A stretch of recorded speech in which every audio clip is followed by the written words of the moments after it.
The dust never settled in Pinewood Valley.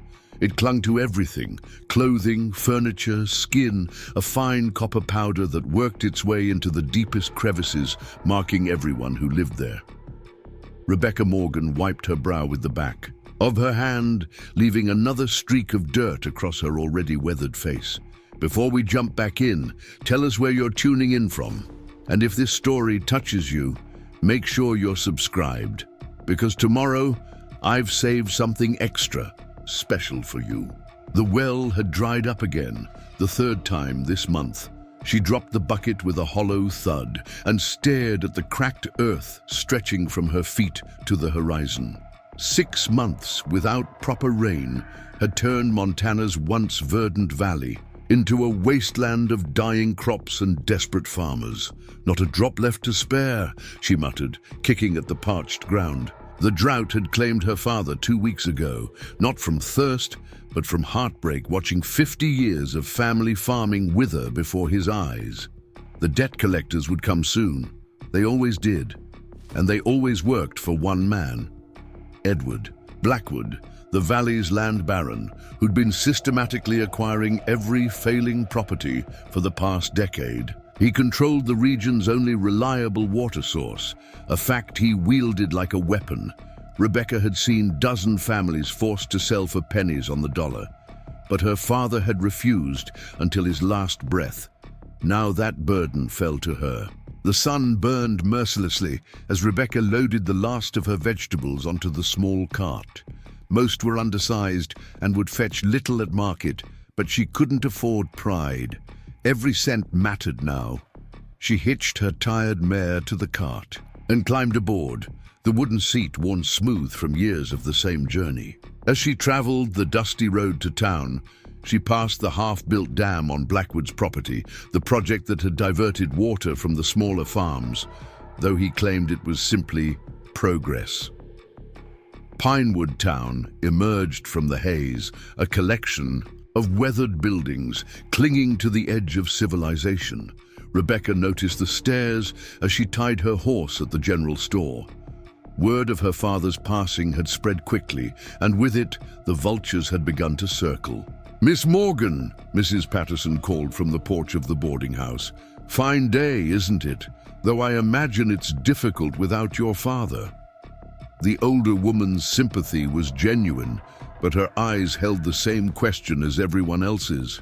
How long before Rebecca surrendered the farm? "Managing just fine," Rebecca replied, her chin lifting slightly, "hoping for rain soon." Mrs. Patterson nodded, her face softening. "We all are, dear. We all are." Inside the general store, the hushed conversations paused as Rebecca entered. Mr. Collins, the shopkeeper, straightened his apron. "Miss Morgan, my condolences about your father. Fine man he was." "Thank you," she said, placing her meager produce on the counter. "What will you give me for these?" Collins examined the vegetables with exaggerated care, turning each one over in his hands. "Times being what they are, I can offer 30 cents for the lot." "That's half what you paid last week," Rebecca protested. "Supply and demand, Miss Morgan. Everyone's trying to sell what little they've grown."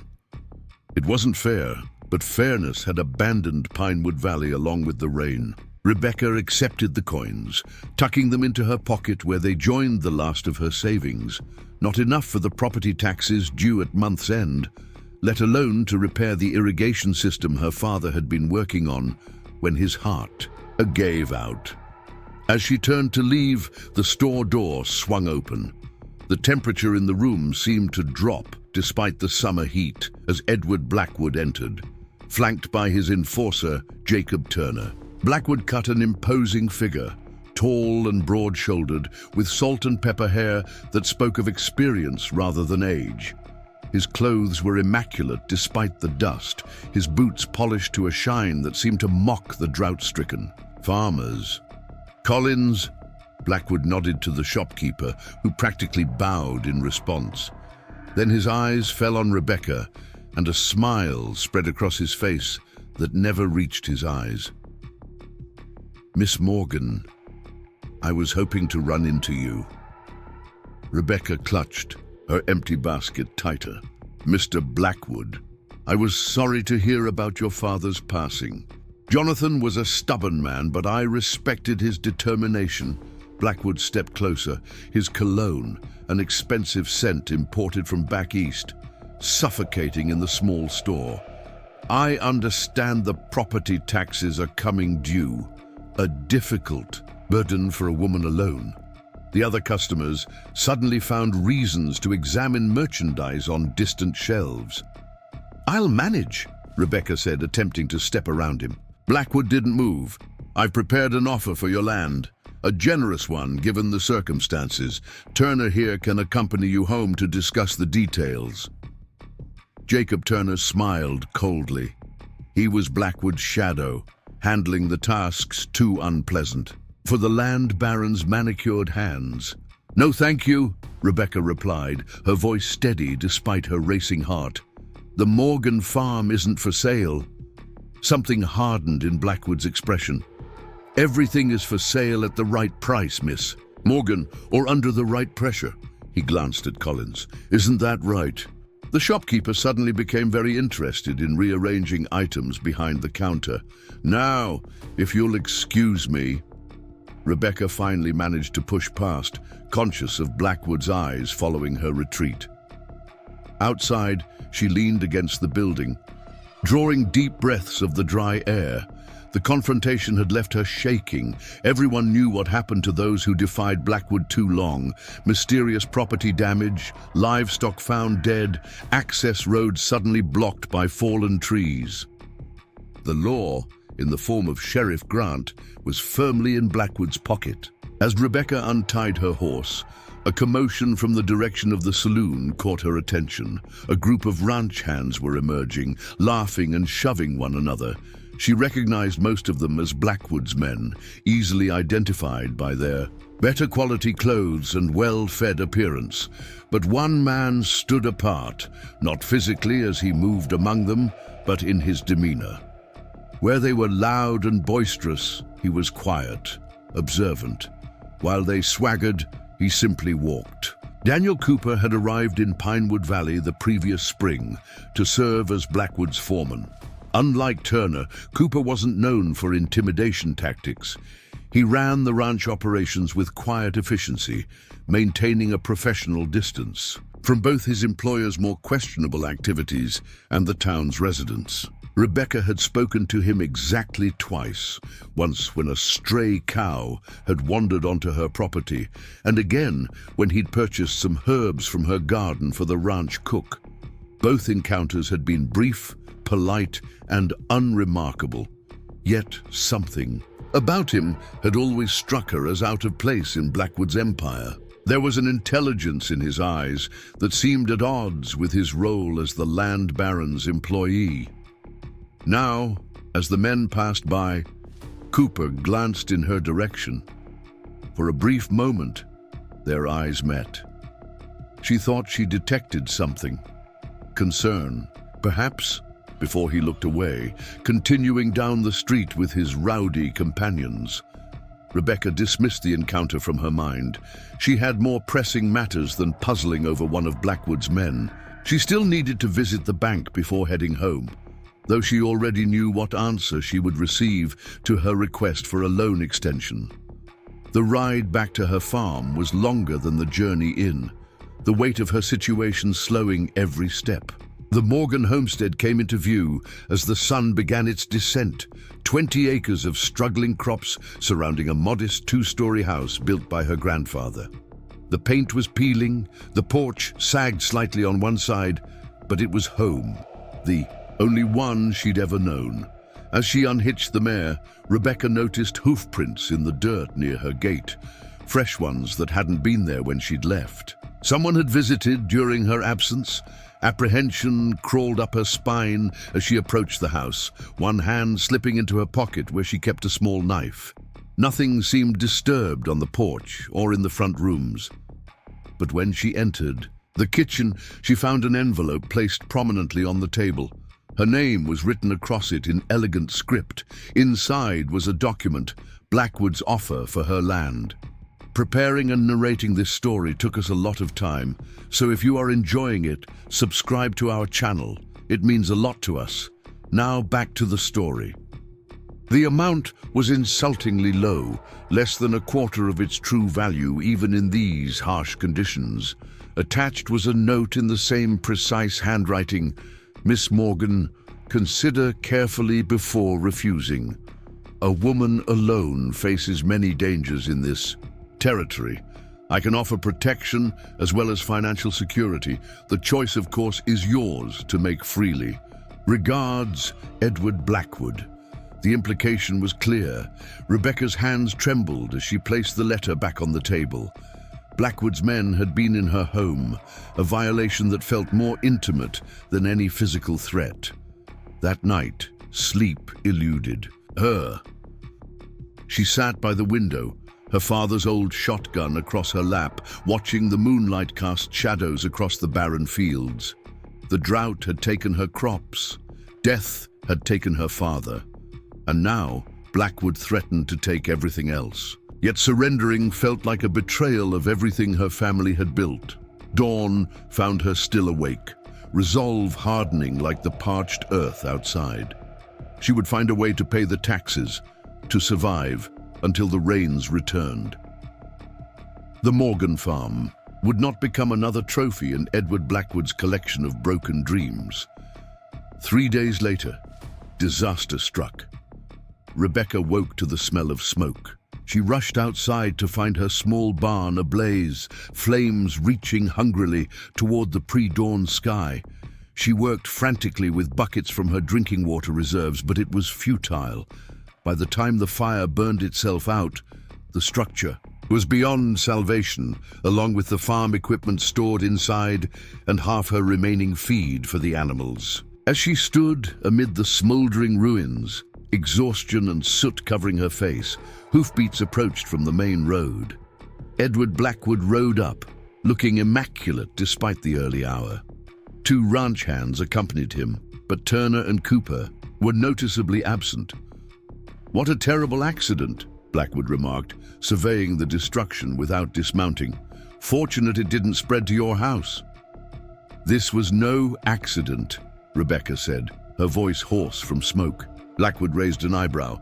"Barns catch fire, Miss Morgan, especially old ones with poor wiring and hay storage." He sighed dramatically. "Perhaps this is a sign that the burden of this property is too much for you. My offer still stands, though. I'll need to reassess given this unfortunate damage." Rebecca gripped the charred handle of a bucket until her knuckles whitened. "Get off my land." A flicker of anger crossed Blackwood's face before his practiced smile returned.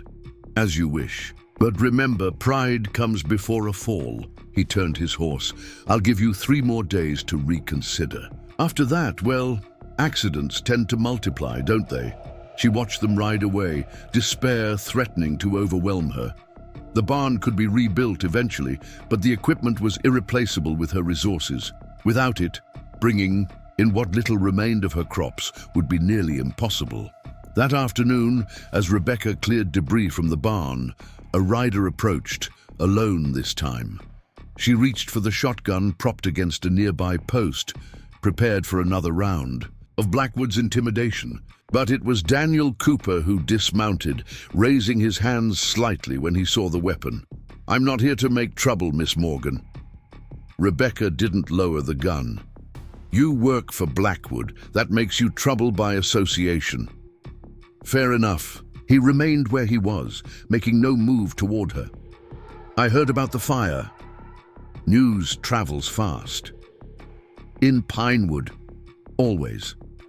Cooper glanced at the burned structure, his expression unreadable. "Did anyone see who did it?" Rebecca laughed bitterly. "As if that would matter. We both know who ordered it." Cooper didn't deny it. Instead, he reached into his saddlebag and withdrew a package wrapped in oilcloth.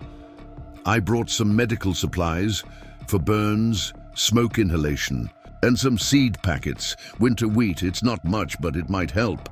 Rebecca stared at him in confusion. "Why would you help me?" "Not everyone who works for Blackwood agrees with his methods," Cooper said quietly. He placed the package on a stump between them and stepped back. "I can't offer much without raising suspicion, but if you need anything else..." "What I need is for Blackwood and his men to leave me alone," Rebecca interrupted. "Can you make that happen, Mr. Cooper?" He held her gaze for a long moment. "No, but I might be able to buy you some time." He glanced toward the horizon, where storm clouds were gathering for what would likely be another disappointing tease of rain. Blackwood's planning a dinner party for some investors from back east. He's distracted with preparations. And after the party, Cooper's expression darkened. "He's not a man who forgets a challenge, Miss Morgan, or forgives one." The implications hung in the air between them. Rebecca finally lowered the shotgun, exhaustion overtaking her wariness. "Why are you really here, Mr. Cooper? Blackwood wouldn't send his foreman on an errand of mercy." "He didn't send me." Cooper mounted his horse in one fluid motion. "Be careful, Miss Morgan. Blackwood collects more than just land. He collects people, especially those who resist him. It gives him particular satisfaction to break their will." With that cryptic warning, he rode away, leaving Rebecca standing beside the ruins of her barn with more questions than answers. That night, the promised storm finally broke, not with life-giving rain, but with violent dry lightning that ignited 3 small wildfires in the hills surrounding the valley. By morning, smoke hung over the landscape like a shroud. The timing couldn't have been worse. Rebecca had planned to ride to neighboring Junction City to seek help from the regional bank, but the road was now closed due to fire danger. She was penned in, just as her resources reached their limit. 2 days later, Sheriff Grant arrived at her door, his expression a mixture of official duty and personal discomfort. Thomas Grant had been friends with her father once, before Blackwood's influence had corrupted the town's institutions. "Rebecca," he removed his hat, revealing a sweating brow, "I'm here about the property taxes." "They're not due for another week," she protested. Grant shook his head. "Counties moved up collections due to the drought emergency. Need funds for the firefighting efforts." It was a transparent lie. The county had never before altered tax deadlines, even during the worst disasters. "This is Blackwood's doing," Rebecca said flatly. The sheriff didn't deny it. "Do you have the money or not, Rebecca? Don't make this harder than it needs to be." She invited him inside, offering the last of her fresh water while she counted out her savings on the kitchen table. It was less than half the required amount. Grant pocketed the money with a sigh. "It's not enough, you know that. Give me until the end of the month. Once the fires are contained, I can get to Junction City, speak to the regional bank." Rebecca, Grant, looked genuinely pained now. The county's authorized immediate seizure of properties with delinquent taxes. With the fire danger, they're saying it's a safety issue, ensuring proper evacuation protocols. That's absurd. My farm is nowhere near the fires. "I don't make the rules," Grant said, though they both knew exactly who did. "You have until sundown tomorrow to pay the balance or vacate." After the sheriff left, Rebecca sat at her kitchen table, the walls of her family home suddenly feeling like a trap. She had nowhere to go, no relatives to take her in. Most of her neighbors had already succumbed to Blackwood's pressure tactics and sold their farms. Those few who remained were struggling as desperately as she was. As twilight deepened, she made a decision. She would ride to Blackwood Ranch under cover of darkness and appeal directly to the land baron. Not to sell, never that, but to negotiate. A payment plan for the taxes. It was a desperate gamble, but she had nothing left to lose. The main house of Blackwood Ranch rose from the valley floor like a monument to wealth and power. Built of stone and timber imported at great expense, it stood 3 stories tall, with wide verandas and dozens of windows that gleamed with lamplight. As Rebecca approached on foot, having left her horse tethered in a grove of trees, she could hear music and laughter, the investor dinner party Cooper had mentioned. She hesitated at the edge of the formal gardens. This had been a foolish idea. Blackwood would never negotiate in good faith, especially not when surrounded by people he wanted to impress. She turned to leave when a voice spoke from the shadows. "Miss Morgan? What are you doing here?" Daniel Cooper emerged from behind a large oak, his expression a mixture of surprise and alarm. "I need to speak with Blackwood," Rebecca explained, suddenly aware of how she must look, exhausted, travel-stained. "Desperate. Not tonight," Cooper said firmly, glancing toward the house. "He's entertaining Eastern investors. He'd view your presence as an embarrassment, a disruption. I have no choice. The sheriff came today. Blackwood's accelerated the tax collection. I have until tomorrow to pay or lose everything." Cooper swore under his breath, looking torn. Finally, he made a decision. "Wait here, don't move, don't let anyone see you." He disappeared around the side of the house. Rebecca waited in the darkness, jumping at every sound. Minutes stretched painfully, until Cooper returned, his expression grim. "Blackwood's in his study with some of the investors. I can get you in through the servants' entrance, but you'll have only a few minutes before they rejoin the main party." He held out his hand. "Come quickly." Against her better judgment, Rebecca followed. They slipped through the kitchen, where staff were too busy with dinner preparations to notice them, and along a narrow corridor. Cooper stopped before a heavy oak door, signaling for silence. He knocked once, then opened it, ushering Rebecca inside before closing it behind her. Edward Blackwood sat behind an enormous desk, a cigar in one hand and a glass of amber liquid in the other. He was alone, the investors Cooper mentioned nowhere to be seen. His surprise at Rebecca's appearance quickly transformed into a predatory smile. "Miss Morgan, what an unexpected pleasure." Rebecca stood her ground, though every instinct urged retreat. "Mr. Blackwood, I've come about the property taxes. Sheriff Grant visited today." "Yes, I'm aware," Blackwood interrupted, setting down his glass. "The county is quite concerned about delinquent payments during this crisis. You know as well as I do that there's no legitimate emergency requiring early collection. This is just another of your tactics to force me off my land." Blackwood's smile didn't waver. "You wound me, Miss Morgan. I'm simply a concerned citizen supporting local governance." He stood, circling the desk. "But since you're here, we might as well discuss your options. They've become rather limited, I'm afraid." "I need more time to gather the funds," Rebecca said, hating the note of pleading that had entered her voice.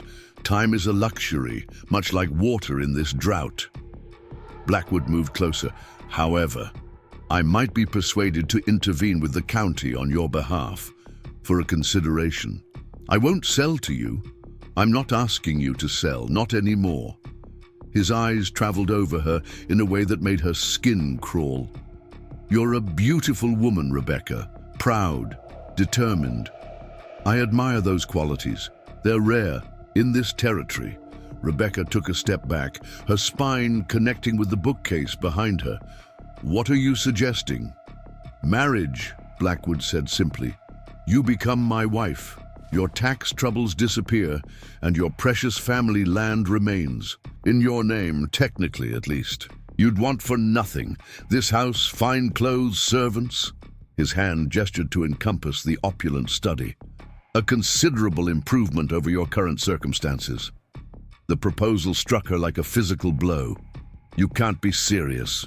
"I'm always serious about acquisitions, my dear, and you would be quite the prize. The one farmer who wouldn't break, now gracing my arm at social functions." His smile turned cold. "The alternative, of course, is eviction. Tomorrow, with nowhere to go and no resources. How long do you think you'd last before finding yourself in much less favorable arrangements than the one I'm offering?" The threat was unmistakable. In territories like this, unprotected women often faced brutal choices for survival. "This is extortion," Rebecca whispered. "This is business," Blackwood corrected.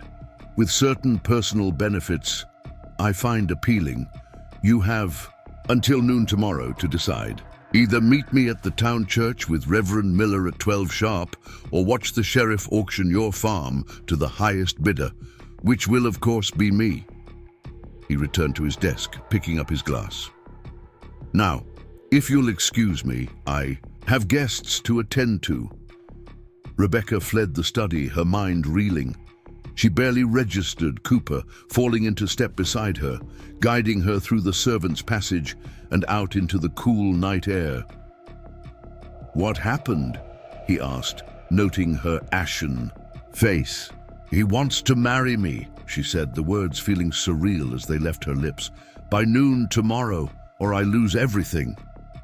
Cooper's face hardened. Blackwood collects trophies. People who resisted him, forced to smile at his side.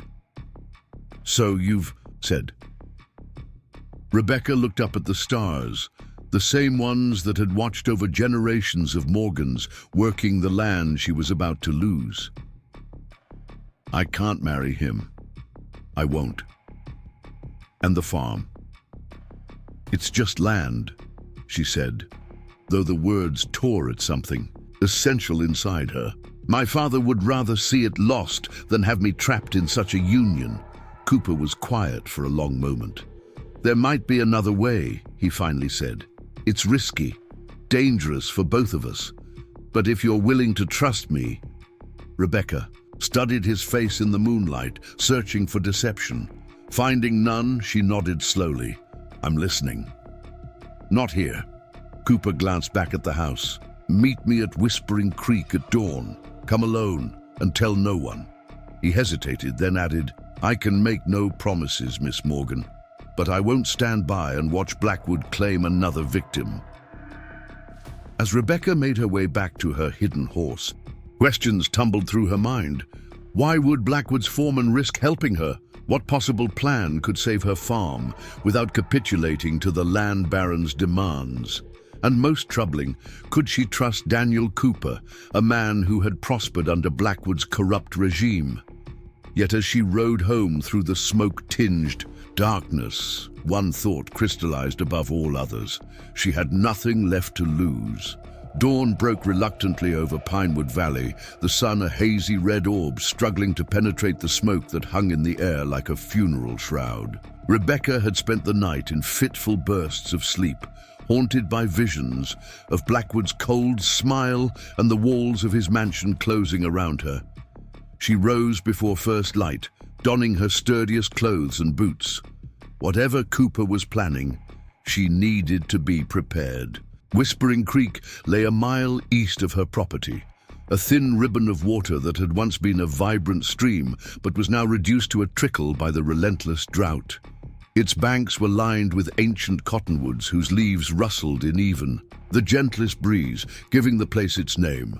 It had been a favorite spot of her father's, who claimed the trees whispered wisdom to those patient enough to listen.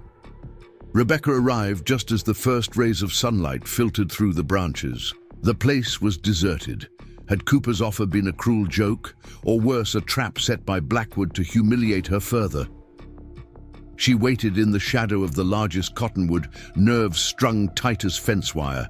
The soft nicker of a horse alerted her moments before Daniel Cooper emerged from the tree line. He rode slowly, leading a second horse behind him, a sturdy bay mare with a white blaze. His expression was grim, eyes constantly scanning their surroundings. "You came," he said as he dismounted, sounding almost surprised.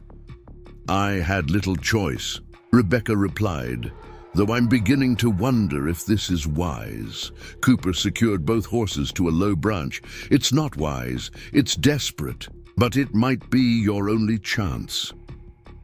"For what exactly?" "You were vague last night." "For good reason." Cooper glanced around once more before continuing in a lowered voice. "I know a way to access funds, enough to pay your taxes and keep your farm running until the drought breaks."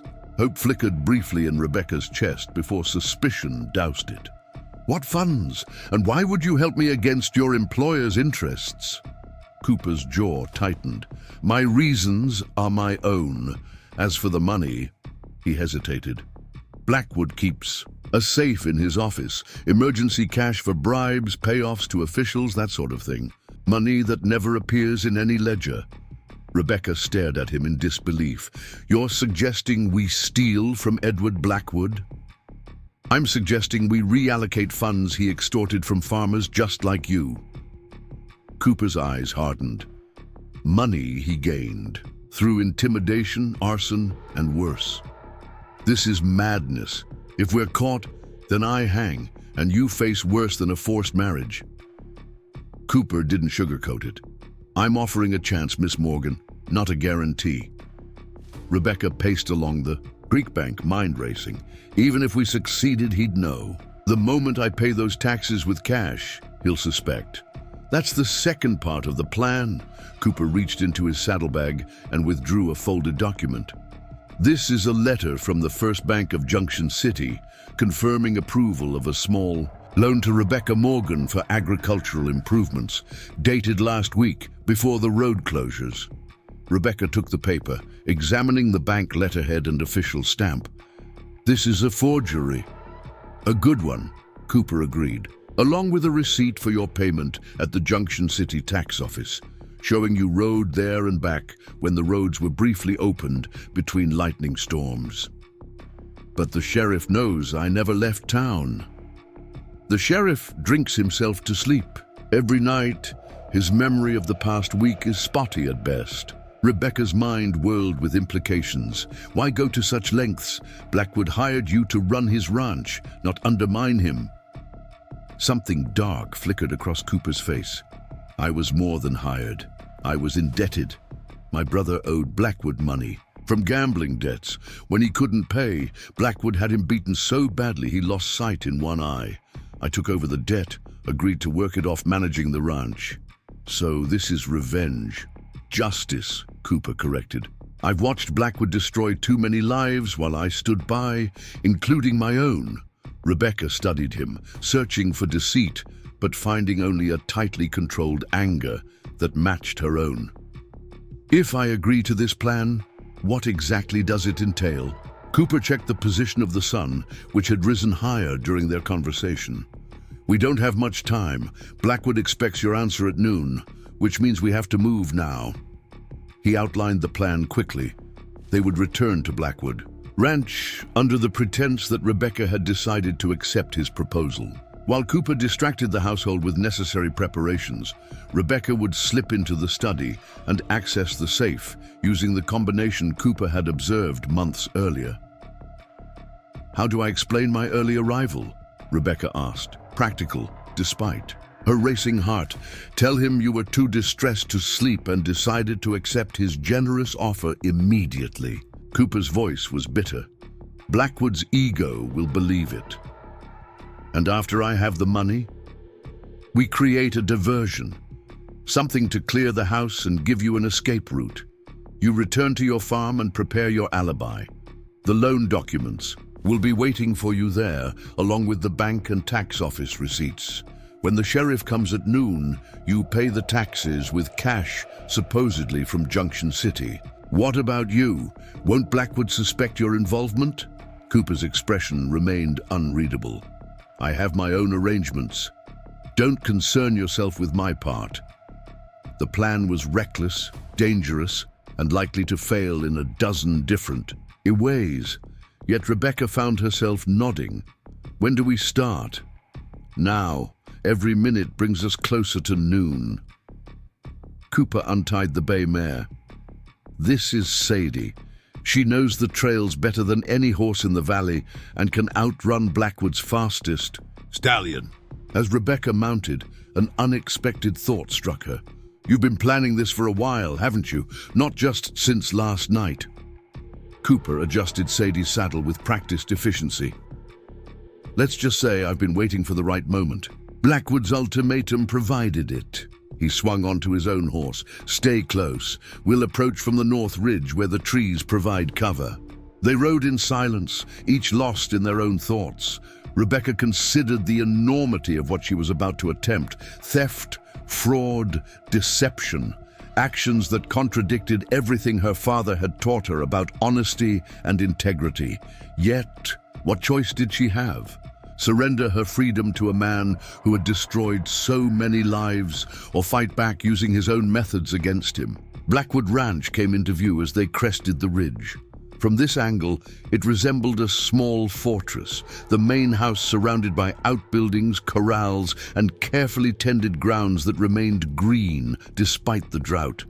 A daily reminder of who controlled the water in Pinewood Valley. "There's activity in the east pasture," Cooper observed, squinting against the morning sun. "Most of the hands will be there until midday. Turner usually accompanies Blackwood into town on Fridays, so he shouldn't be an issue." "And the house staff?" "Mrs. Palmer runs a tight schedule. Kitchen staff will be preparing lunch, housemaids cleaning the guest rooms. Blackwood's study should be empty until 10 when he reviews the ledgers." Cooper turned to Rebecca, his expression grave. "Last chance to back out." Rebecca straightened her shoulders. "I've never backed down from Blackwood before. I'm not starting now." A hint of admiration flickered across Cooper's face. "Follow me, stay calm, and remember your story. You're there to accept his proposal, overwhelmed by his generosity and your own desperate circumstances." The approach to the main house felt like riding into enemy territory. Rebecca's heart pounded so loudly she was certain everyone they passed must hear it. A stable boy took their horses, eyeing Rebecca curiously but asking no questions when Cooper mumbled something about Mr. Blackwood's guest.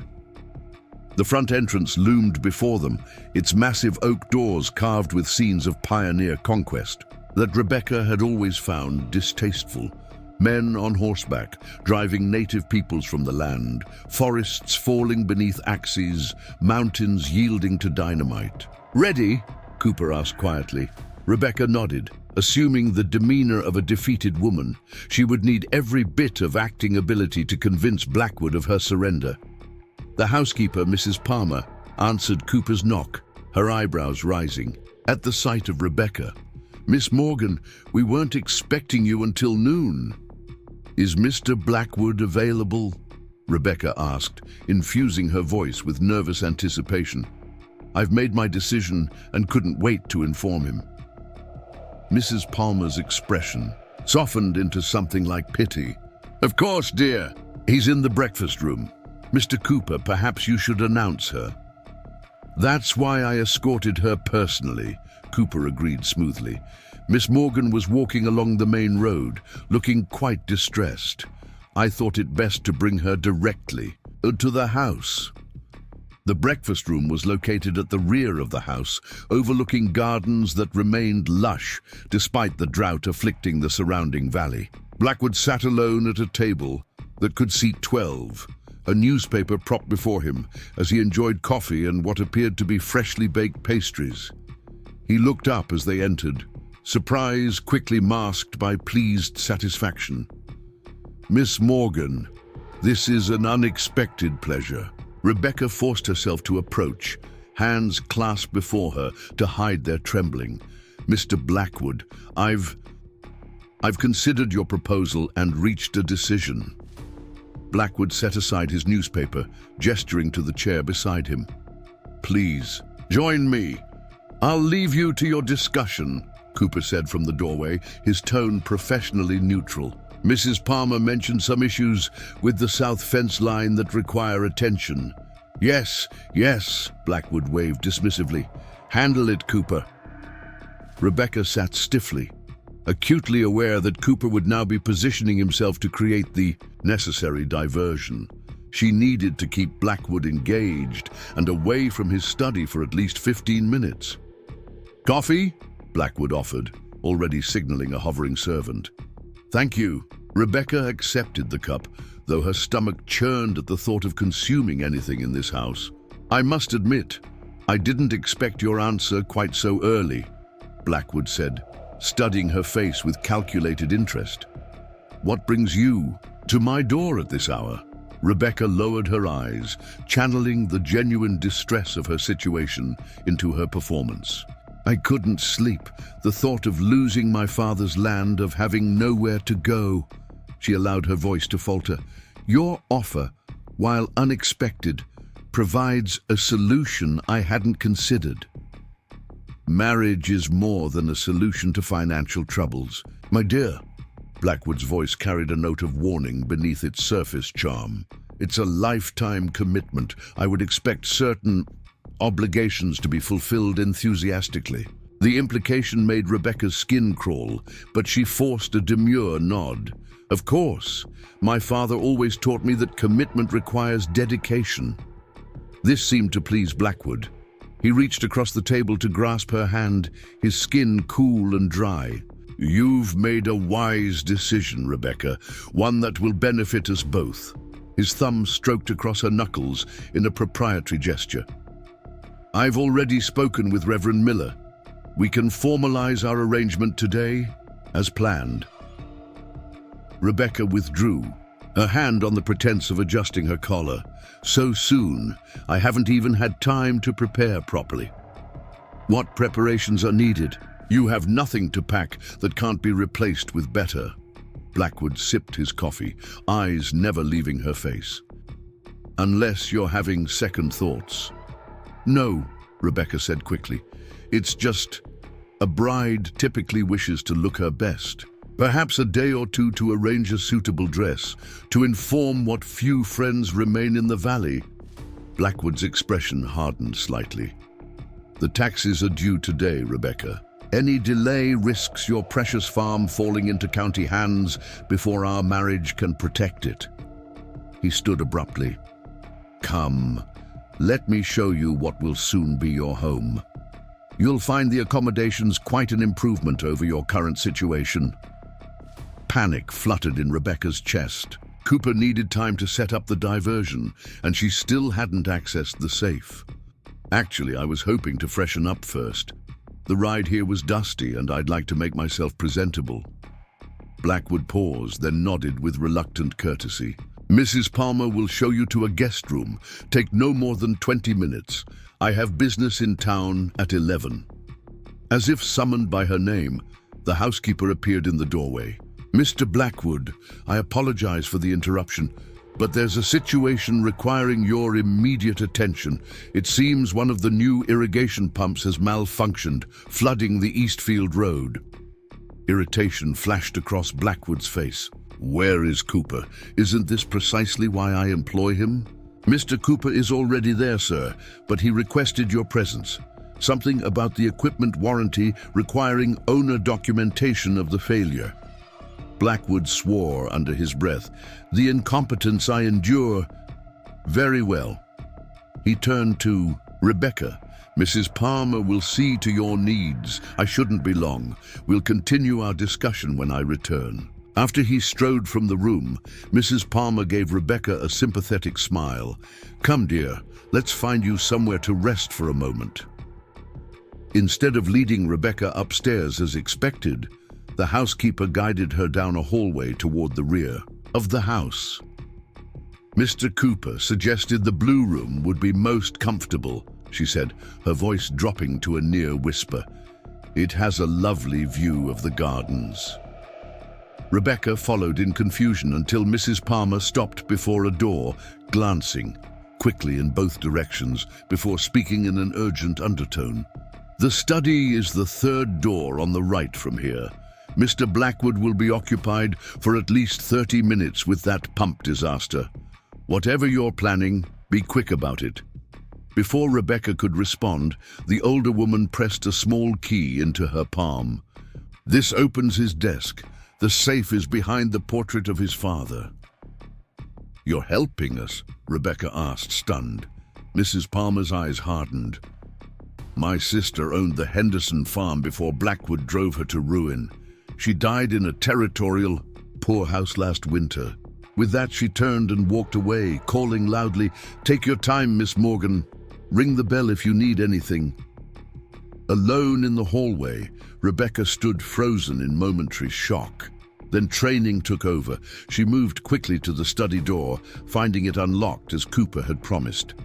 Inside, the room smelled of expensive tobacco and leather-bound books that Rebecca suspected had never been read. Blackwood kept this space as a monument to his own importance, not as a working office. The portrait of Blackwood's father glared down from the wall behind the desk, a stern-faced man with the same cold eyes as his son. Rebecca moved it aside, revealing a small wall safe.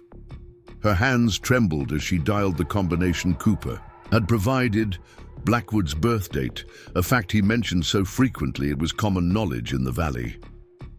The safe door swung open silently, revealing several document folders and, more importantly, stacks of cash bound with paper bands. Rebecca hesitated only briefly before taking half the money, enough to cover her taxes, with some remaining for essential repairs. She couldn't risk emptying the safe entirely, as Blackwood might notice immediately. She tucked the money into the inside pocket of her jacket, which Cooper had advised her to wear for this purpose.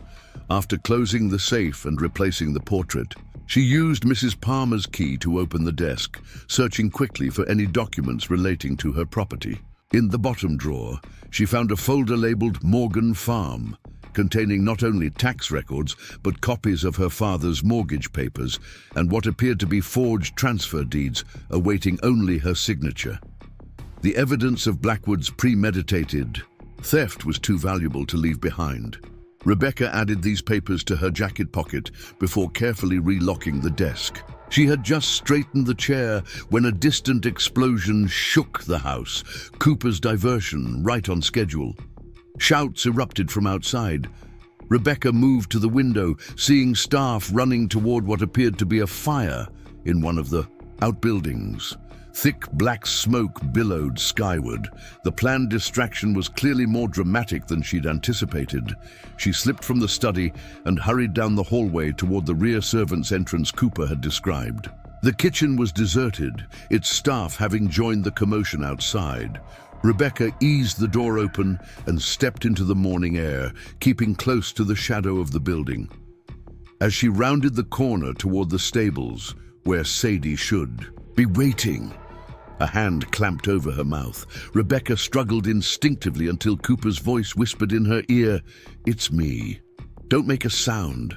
He released her, pointing toward the stables, where Jacob Turner had unexpectedly appeared, issuing orders to two ranch hands.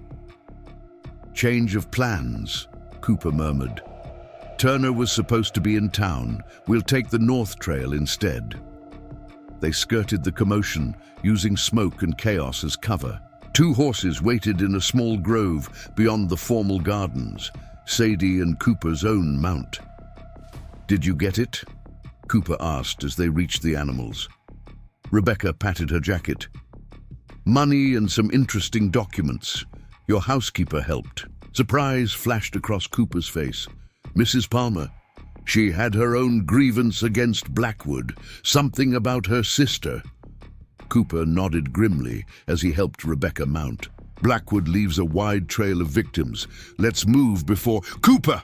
The shout came from behind them. Turner stood at the edge of the trees, a rifle raised. "Step away from the woman!" Everything happened at once. Cooper shoved Rebecca's horse, sending Sadie bolting forward. A shot cracked through the air. Cooper's own mount reared in panic. More shouts joined Turner's as ranch hands responded to the commotion. Rebecca clung to Sadie's mane as the mare galloped away from Blackwood Ranch, heart pounding in her ears. She didn't dare look back until they'd crossed the creek and entered the shelter of the wooded hillside. When she finally reined Sadie to a stop and turned, there was no sign of pursuit, but no sign of Cooper either. Had he been shot? Captured? The questions tormented her as she guided Sadie through the forest, following game trails Cooper had described as their escape route. The money pressed against her ribs, a constant reminder of what they'd risked, what Cooper might have sacrificed. By the time Rebecca reached her farm, the sun stood high overhead. Noon was approaching, the deadline for both her answer to Blackwood's proposal and the tax payment.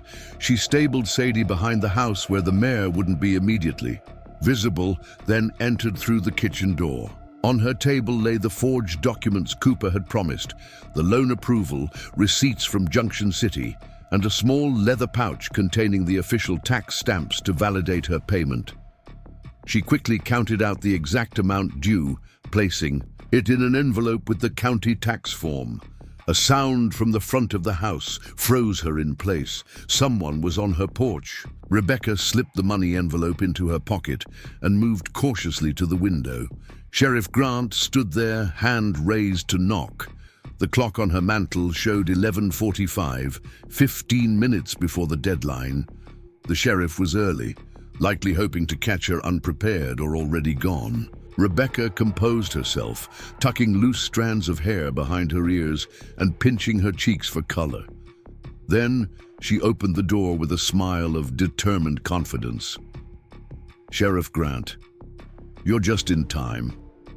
I was about to ride into town with my tax payment." Grant's expression betrayed his surprise. "You have the money?" "Every cent," Rebecca confirmed, withdrawing the envelope. "I managed to secure a small agricultural improvement loan from the Junction City Bank before the road closures." Their timing couldn't have been better. Suspicion creased the sheriff's brow. Junction City? The road's been closed for days due to fire danger.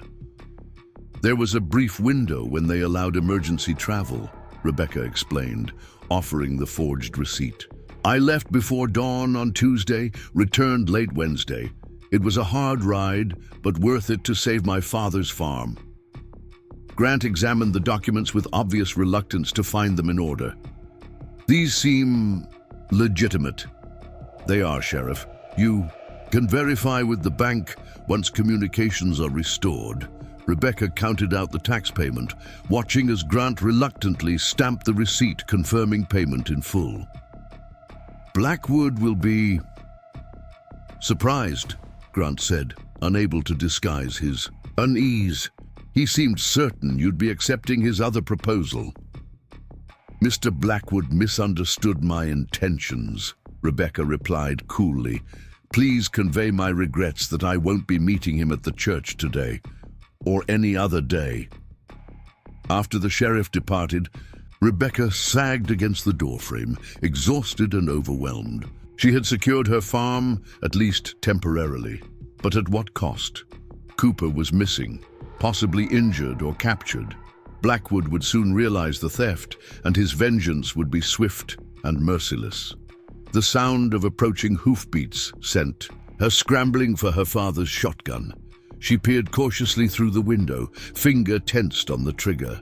A lone rider approached slowly, slumped forward in the saddle. Even at a distance, Rebecca recognized Daniel Cooper. Relief flooded through her until she noticed the dark stain spreading across his side. She ran to him as he dismounted unsteadily, nearly collapsing against his horse. "You're hurt," she gasped, noting the paleness of his face, the tightness around his eyes that spoke of pain barely controlled. "Turner's aim was better than I hoped," Cooper grimaced, "but not good enough." Rebecca helped him into the house, settling him on her father's old chair by the stove. The bullet had torn through his side, a serious wound, but not immediately fatal if infection could be prevented. As she cleaned and bandaged the injury, she recounted her successful payment of the taxes. "Good," Cooper nodded, wincing as she tightened the bandage. "That buys us time, but not much. Once Blackwood discovers the theft, he'll connect it to your sudden financial resurrection." "What do we do?" Cooper's eyes, though pained, remained clear and determined. "There's no we anymore, Miss Morgan. You need to distance yourself from me. When Blackwood comes looking, and he will, you must appear as surprised as anyone. The lone story is your only protection. And leave you to face him alone, after you risked everything to help me?" Rebecca shook her head firmly. "I won't do it.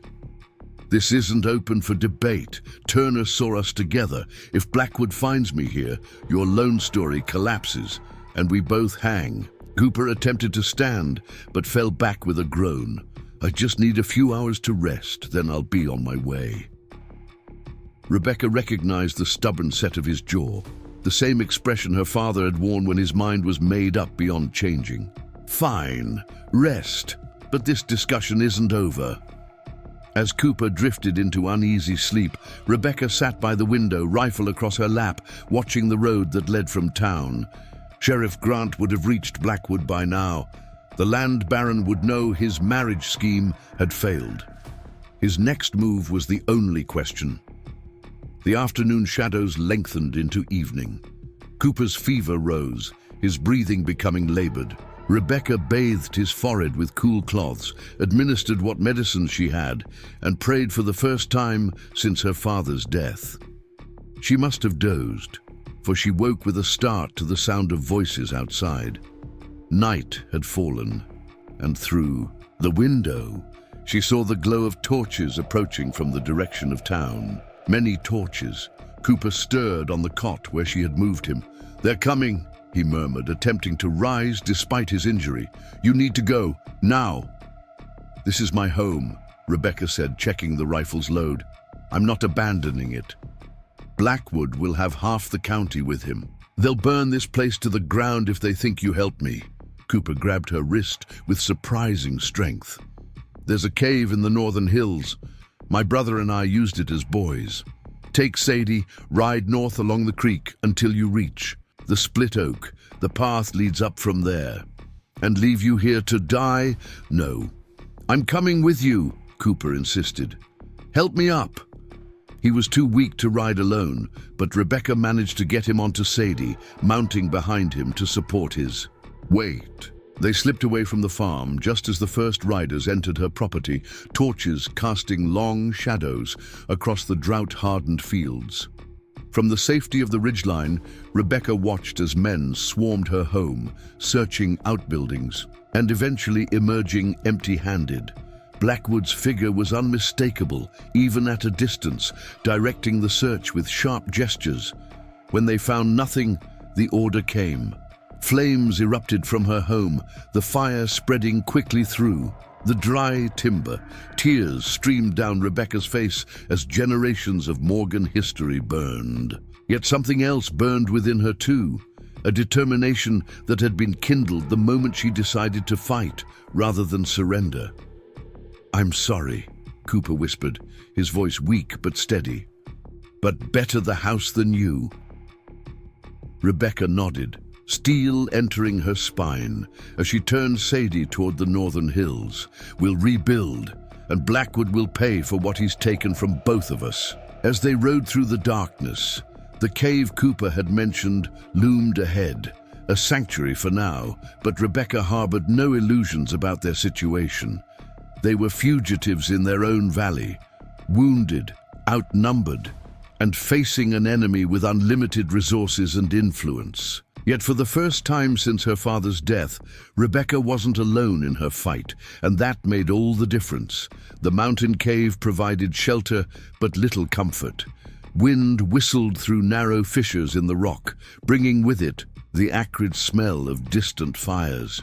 Rebecca tended Cooper's wound as best she could, with limited supplies, wild yarrow for infection, strips torn from her petticoat for bandages. His fever had broken during the night, a promising sign, but weakness still gripped him. "We can't stay here much longer," Cooper said, watching Rebecca build a small, smokeless fire from dry twigs. "Blackwood knows these hills. He'll have men. Searching every hollow and canyon." Rebecca added another twig to the flames. "You're in no condition to travel. The bleeding stopped, but that wound needs proper care. Care we can't get while Blackwood's men hunt us." Cooper pushed himself to a sitting position, grimacing with the effort. "There's a settlement 2 days' ride north, Silver Creek.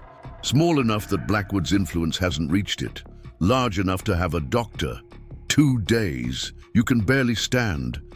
"Then I'll ride lying across the saddle," Cooper replied with grim determination. "But we leave at first light. Blackwood won't rest until he finds us, especially after what we've taken." Rebecca nodded reluctantly. Beyond the stolen money, the documents she'd found in Blackwood's desk proved years of corruption. Fraudulent land transfers, forged signatures, evidence of bribes paid to county officials. If they could get this information to the territorial governor, Blackwood's empire might finally face justice. "Rest, then," she said, settling beside him. "I'll keep." "What?" Sleep eluded her as she sat near the cave entrance, staring at stars partially obscured by smoke from distant wildfires. Her home was gone, reduced to ashes by Blackwood's vengeance. Her father's legacy, the generations of Morgan's sweat and sacrifice, all erased in a single night of flames. Yet something unexpected had emerged from the destruction. A partnership with a man she barely knew, but whose actions had revealed a character forged in the same crucible of Blackwood's cruelty that had tempered her own resolve.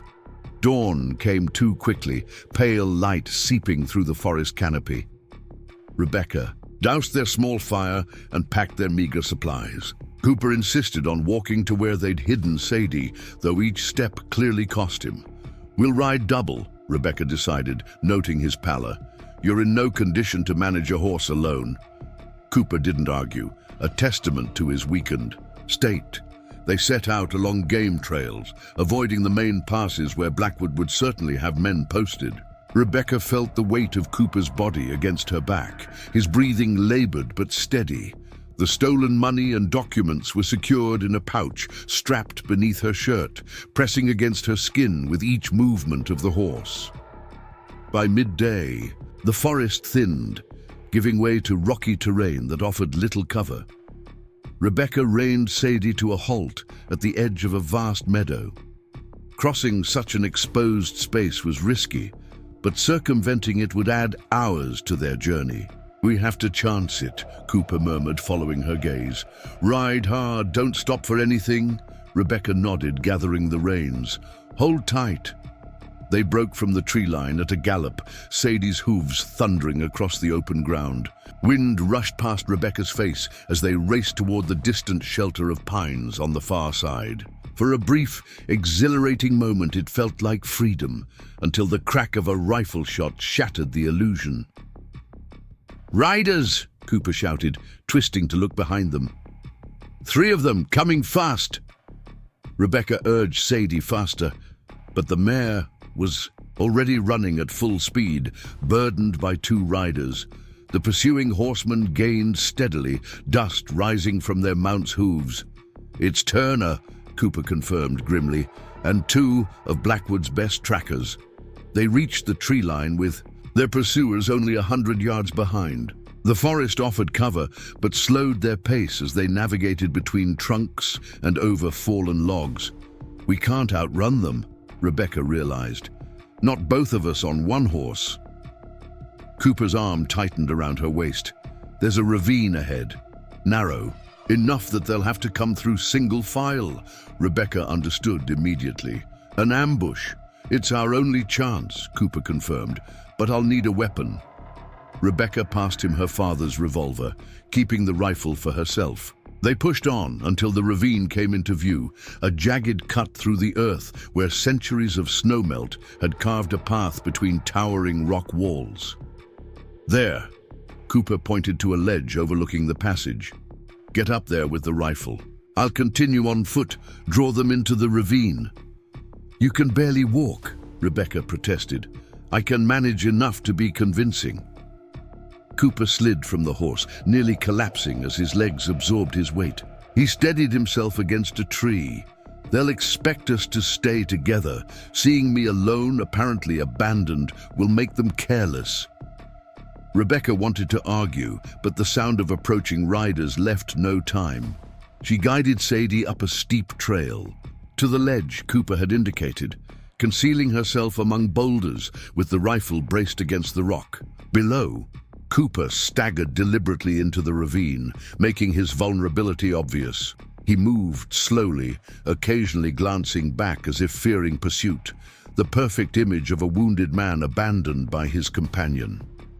Turner and his men appeared, minutes later, slowing their horses as they spotted Cooper's limping form ahead. They exchanged words too distant for Rebecca to hear, then dismounted, apparently wary of a trap despite Cooper's seemingly helpless state. Turner remained with the horses while his men advanced on foot, rifles raised. Cooper stumbled, falling to one knee as they approached, playing his part perfectly. When the first man reached him, Cooper moved with unexpected speed, drawing Rebecca's revolver and firing point blank. The shot echoed through the ravine as the tracker fell. The second man raised his rifle, but Rebecca was faster. Her shot caught him in the shoulder, spinning him backward. Cooper fired again, and the man dropped. Turner reacted instantly, using the horses as cover while returning fire. Bullets ricocheted off rocks near Rebecca's position. She held steady, waiting for a clear shot as Cooper dragged himself behind a boulder. The standoff lasted only moments, before Turner made his move, attempting to reach his fallen companions. Rebecca's next shot missed, sending stone fragments flying as the bullet struck rock inches from Turner's head. He dove for cover, then emerged, firing rapidly toward both Rebecca and Cooper. A sharp pain grazed Rebecca's temple as a bullet passed. Too close. She fell back, momentarily dazed. When she regained her senses and returned to position, she saw Cooper exchanging fire with Turner, both men now wounded, but neither yielding. With careful aim, Rebecca sighted down the rifle barrel. Exhaling slowly, she squeezed the trigger. Turner jerked backward, his rifle discharging harmlessly into the air as he collapsed. Silence fell over the ravine, broken only by the nervous whickering of the abandoned horses. Rebecca scrambled down from her position, rushing to Cooper, who leaned heavily against the boulder, fresh blood staining his shirt. "How bad?" she asked, helping him sit. "Just reopened the old wound," he grimaced. "Turner?" Rebecca glanced toward the motionless form. "Dead. So is one of the others. The third is still breathing." Cooper nodded grimly. "Check their saddlebags. Blackwood wouldn't send them without supplies." The search yielded valuable provisions: food, ammunition, medical supplies, and most importantly, a small bottle of whiskey that could serve as both disinfectant and pain relief. Rebecca cleaned Cooper's wound properly for the first time, stitching the torn flesh with a needle from the medical kit while he bit down on a leather strap, refusing the whiskey until she finished. The surviving tracker remained unconscious, his shoulder wound serious but not immediately fatal. Rebecca bound it tightly, then secured him to a tree with his own belt. "What do we do with him?" she asked as they prepared to leave. Cooper considered the man grimly. "Leave him the canteen. His horse will stay nearby. When he wakes, he can call for help. If anyone hears him." "That's a chance we have to take," Cooper said. "I won't execute a wounded man, even Blackwood's." They claimed the tracker's horses, stronger and fresher than tired Sadie. With Cooper on the steadiest mount and Rebecca leading Sadie and the third horse, they continued northward, leaving the ravine and its dead behind. By sunset, they reached the boundary of Pinewood Valley, a natural ridge that marked the edge of Blackwood's unofficial domain. Beyond lay territories less settled, where the land baron's influence waned with distance. They made camp in a sheltered hollow, both too exhausted for further travel. After a meal of the tracker's provisions, Cooper examined their map by firelight. "Silver Creek is still a day's ride," he noted, tracing the route with his finger. "There's a mining camp here that might offer shelter tonight, but it could also harbor Blackwood sympathizers." Rebecca studied the alternative paths. "What about this place? Widow's Peak? An old trapper's cabin, abandoned years ago, but might still be standing." Cooper folded the map. "It's more isolated, harder to find without local knowledge." "Then, that's where we go," Rebecca decided. "I've had enough of people to last a while." Cooper nodded in agreement. "We should reach it by midday tomorrow, if we start early." As they settled for the night, Rebecca found herself watching Cooper as he stared into the flames, his expression distant. Despite days of shared danger, he remained largely a mystery. To her, a man whose apparent loyalty to Blackwood had hidden deeper currents of resentment and justice. "Why did you really help me?" she asked suddenly. "The truth this time. It can't just be about your brother's debt." Cooper was silent so long she thought he might not answer. Finally, he spoke without looking up from the fire. "My wife owned a small ranch near Junction City. Good water, decent grazing land. When drought hit 5 years ago, Blackwood offered to buy her out. She refused. Rebecca felt a chill that had nothing to do with the night air. What happened? The usual Blackwood tactics: pressure, threats, accidents. Cooper's voice remained steady, but his hands clenched. Then her well collapsed. Concrete fragments found in the ruins, obviously sabotage. Without water, the cattle died. She took a loan from Blackwood to dig a new well, couldn't repay it when the drought worsened. He took the ranch, Cooper nodded, and her dignity, made her work as a house servant in his Junction City property to pay off the debt. She took her own life 6 months later. He finally looked up, meeting Rebecca's gaze. I came to Pinewood Valley to work for Blackwood under a different name, and spent 2 years earning his trust, learning his operations, waiting for the moment to destroy him. Rebecca absorbed this revelation silently. It explained so much: Cooper's competence, his controlled anger, his willingness to risk everything. I'm sorry about your wife.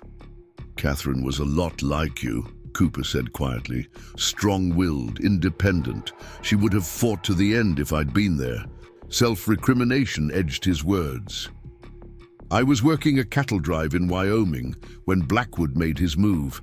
By the time I returned, it was too late. The guilt in his voice was palpable.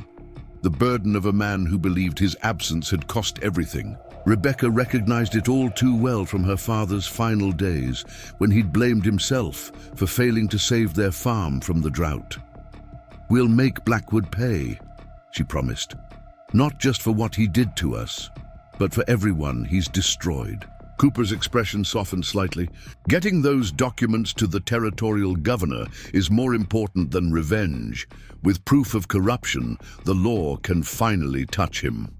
Rebecca nodded, though privately she wondered if any law could truly bring a man like Blackwood to justice. Some wrongs seemed beyond the reach of courtroom remedies. They departed at first light, traveling north through increasingly rugged terrain. Cooper rode more easily today, his strength returning gradually, though pain still lined his face with each jarring step of his mount. Widow's Peak appeared on the horizon around noon, a jagged stone formation resembling a mourning woman's profile. The trapper's cabin nestled at its base, partially hidden by pines. As Cooper had predicted, the structure remained standing, though weather and neglect had taken their toll. The roof sagged in one corner, and the single window was missing its glass, but the walls looked solid. We'll rest here tonight, Cooper decided as they dismounted. Continue to Silver Creek tomorrow when we're both stronger. Inside, the cabin was surprisingly clean, if Spartan. A stone fireplace dominated one wall, while rough-hewn furniture, a table, 2 chairs, and a narrow bed frame remained intact. Previous travelers had left a small stack of firewood beside the hearth. Trappers maintained these shelters, Cooper explained, examining the provisions. Unwritten code of the mountains: leave something useful for the next visitor. Rebecca explored the small space, finding a forgotten tin of coffee and some salt near the chimney. Seems we're the beneficiaries of that code. They settled in, grateful for solid walls after days exposed to the elements. Cooper lit a fire, while Rebecca prepared a simple meal from their provisions. The domesticity of the scene struck her as incongruously normal amid their desperate circumstances. I've been thinking, Cooper said as they ate. Silver Creek might not be far enough. Blackwood has connections throughout the territory. Rebecca nodded.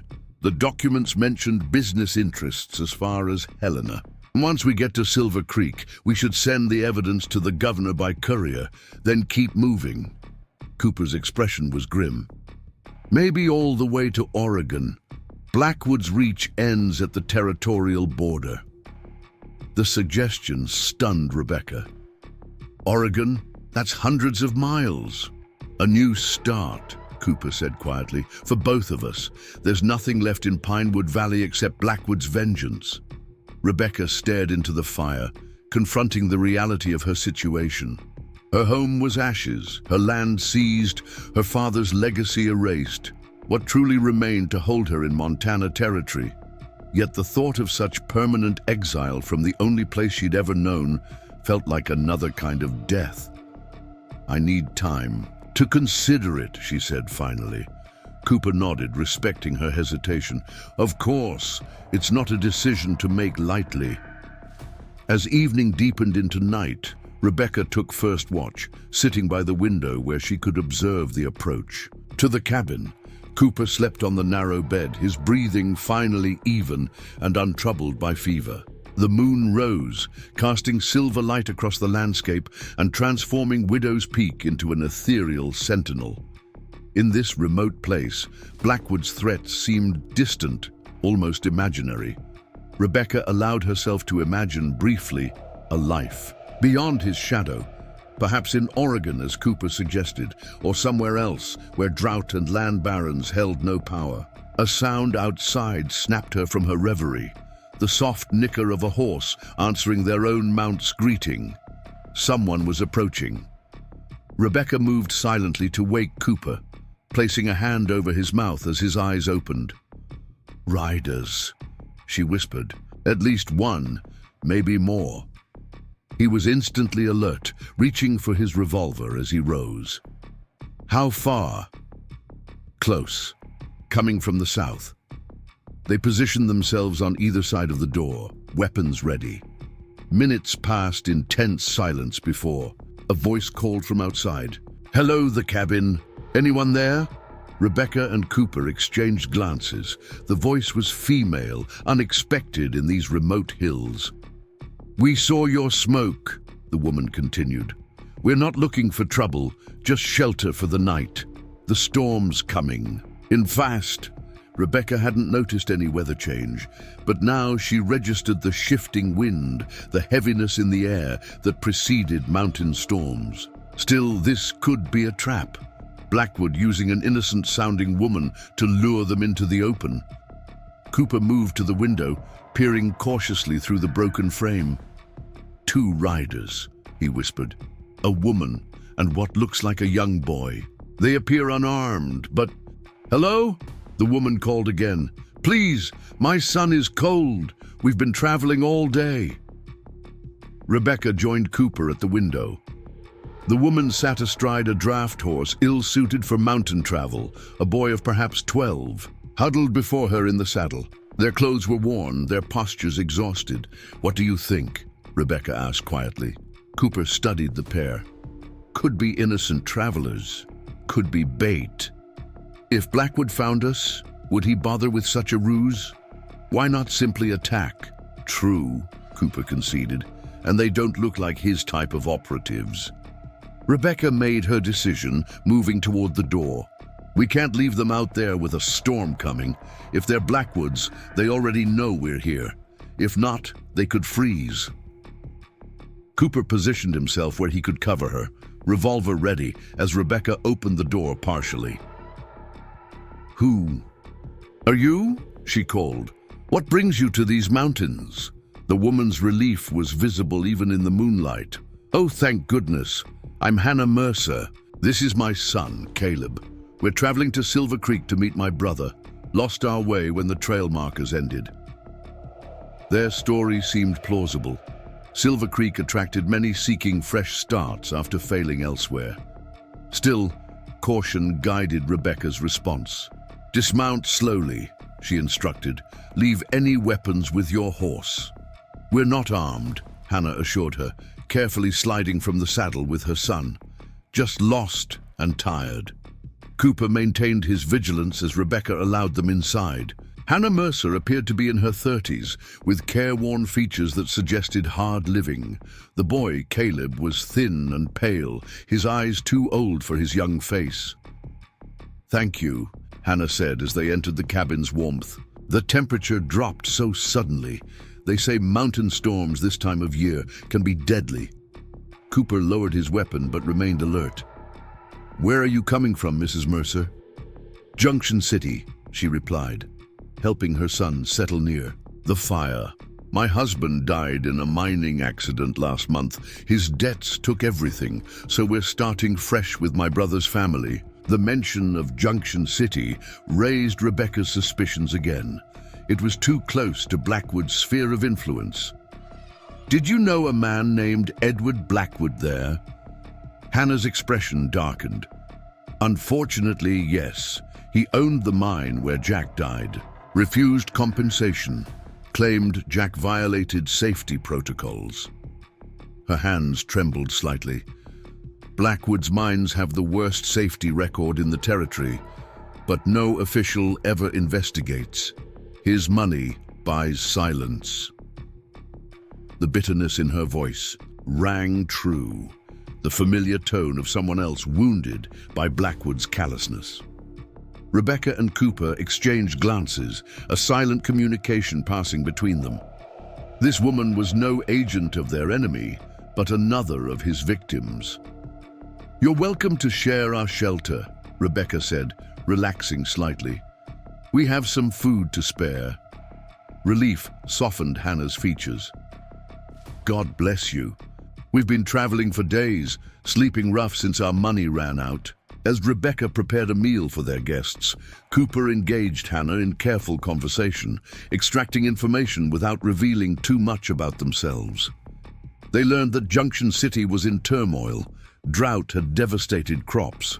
The mines were laying off workers, and Blackwood's companies were buying distressed properties at pennies on the dollar. "Half the town is either employed by Blackwood or indebted to him," Hannah explained.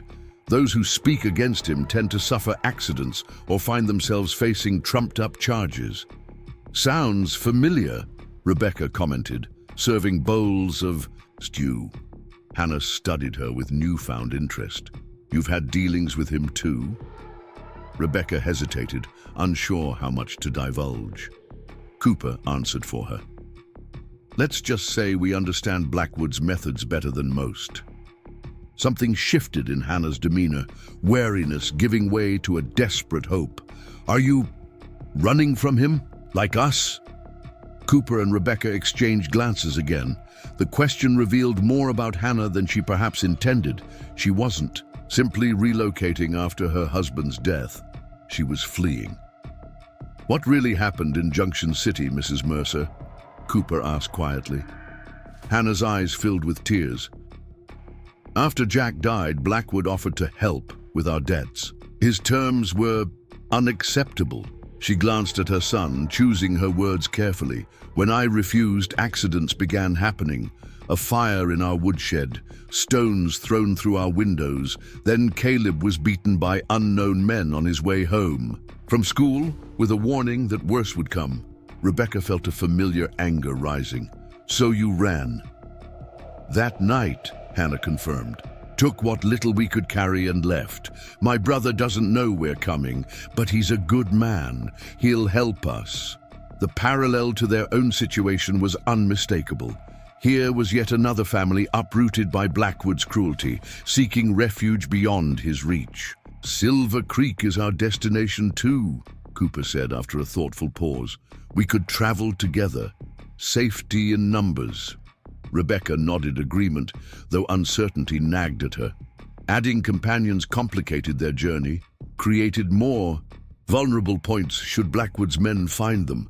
Yet something in Hannah's desperate determination resonated deeply. They were kindred spirits in flight from the same predator. "We leave at first light," Rebecca decided. "The storm should pass by morning." As their guests settled for the night, Cooper joined Rebecca by the window where she had resumed her watch. Outside, snow had begun falling, large, wet flakes that would make tracking difficult, a small blessing in their precarious situation. "Do you think we can trust them?" Rebecca asked softly. The hunter eyed them curiously. "You folks wouldn't know anything about these fugitives, would you?" "Just travelers seeking work," Cooper replied smoothly, "but we appreciate the warning." The hunter shrugged. "Well, I'd avoid Silver Creek for now if you value your privacy. 20 miles east, there's a settlement called Prosperity, smaller but less likely to have marshals snooping around." After the hunter departed, They convened in a sheltered hollow to reassess their plans. The news had changed everything. Silver Creek was no longer a sanctuary, but a trap waiting to spring. "We need to detour," Cooper decided, consulting their map. "This prosperity might be our best option." Hannah looked stricken. "But my brother's in Silver Creek. He's our only hope." "Going there now puts all of us at risk," Rebecca said gently. "If these are Blackwood's men posing as marshals, they won't hesitate to use you and Caleb to capture us." "And if they're real marshals?" Hannah challenged. Cooper's expression was grim. "Then we face charges we can't disprove without the evidence reaching the governor. Either way, Silver Creek means capture." Hannah's shoulders slumped as the reality of their situation sank in. "So we're just fugitives now, running forever?" "Not forever," Rebecca assured her, though uncertainty clouded her own heart. "Just until the documents reach someone who can act on them, until Blackwood faces true justice." As they debated, their limited options, a distant sound froze them all mid-sentence. The baying of hounds carried on the clear mountain air. "Tracking dogs?" Cooper said, face paling. "Blackwood's men must have found our trail despite the snow." Rebecca felt fear grip her chest.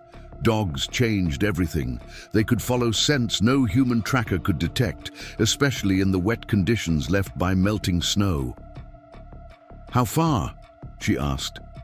Cooper listened intently. "Miles still, but gaining." Their gazes met in silent understanding.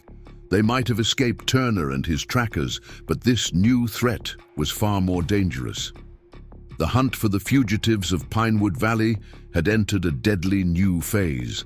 The baying of hounds grew louder. In the crisp mountain air, each howl striking fear deeper into Rebecca's heart.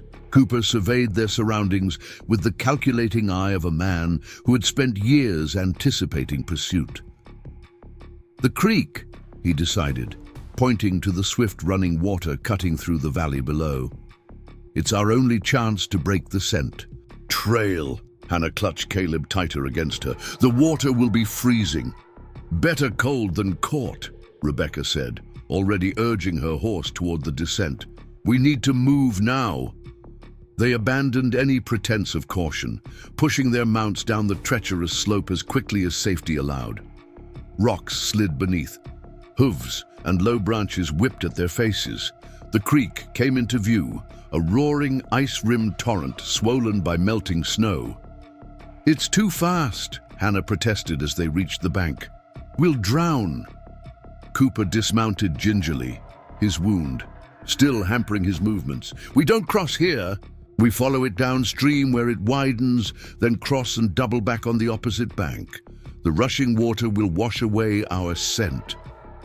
Rebecca helped Hannah and Caleb from their horse. "Can you swim?" she asked the boy, who nodded solemnly, his young face pinched with cold and fear. "Pa taught me last summer," he said, his first words since they'd met. They proceeded along the creek bank, leading their horses through dense underbrush.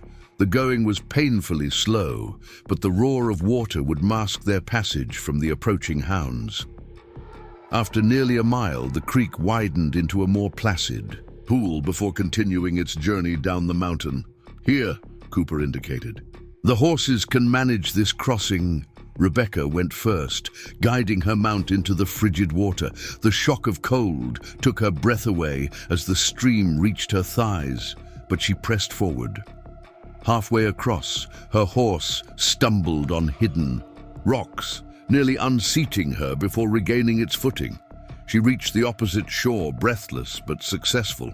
Cooper helped Hannah and Caleb next, the boy clinging to his mother as their draft horse navigated the crossing with stolid determination.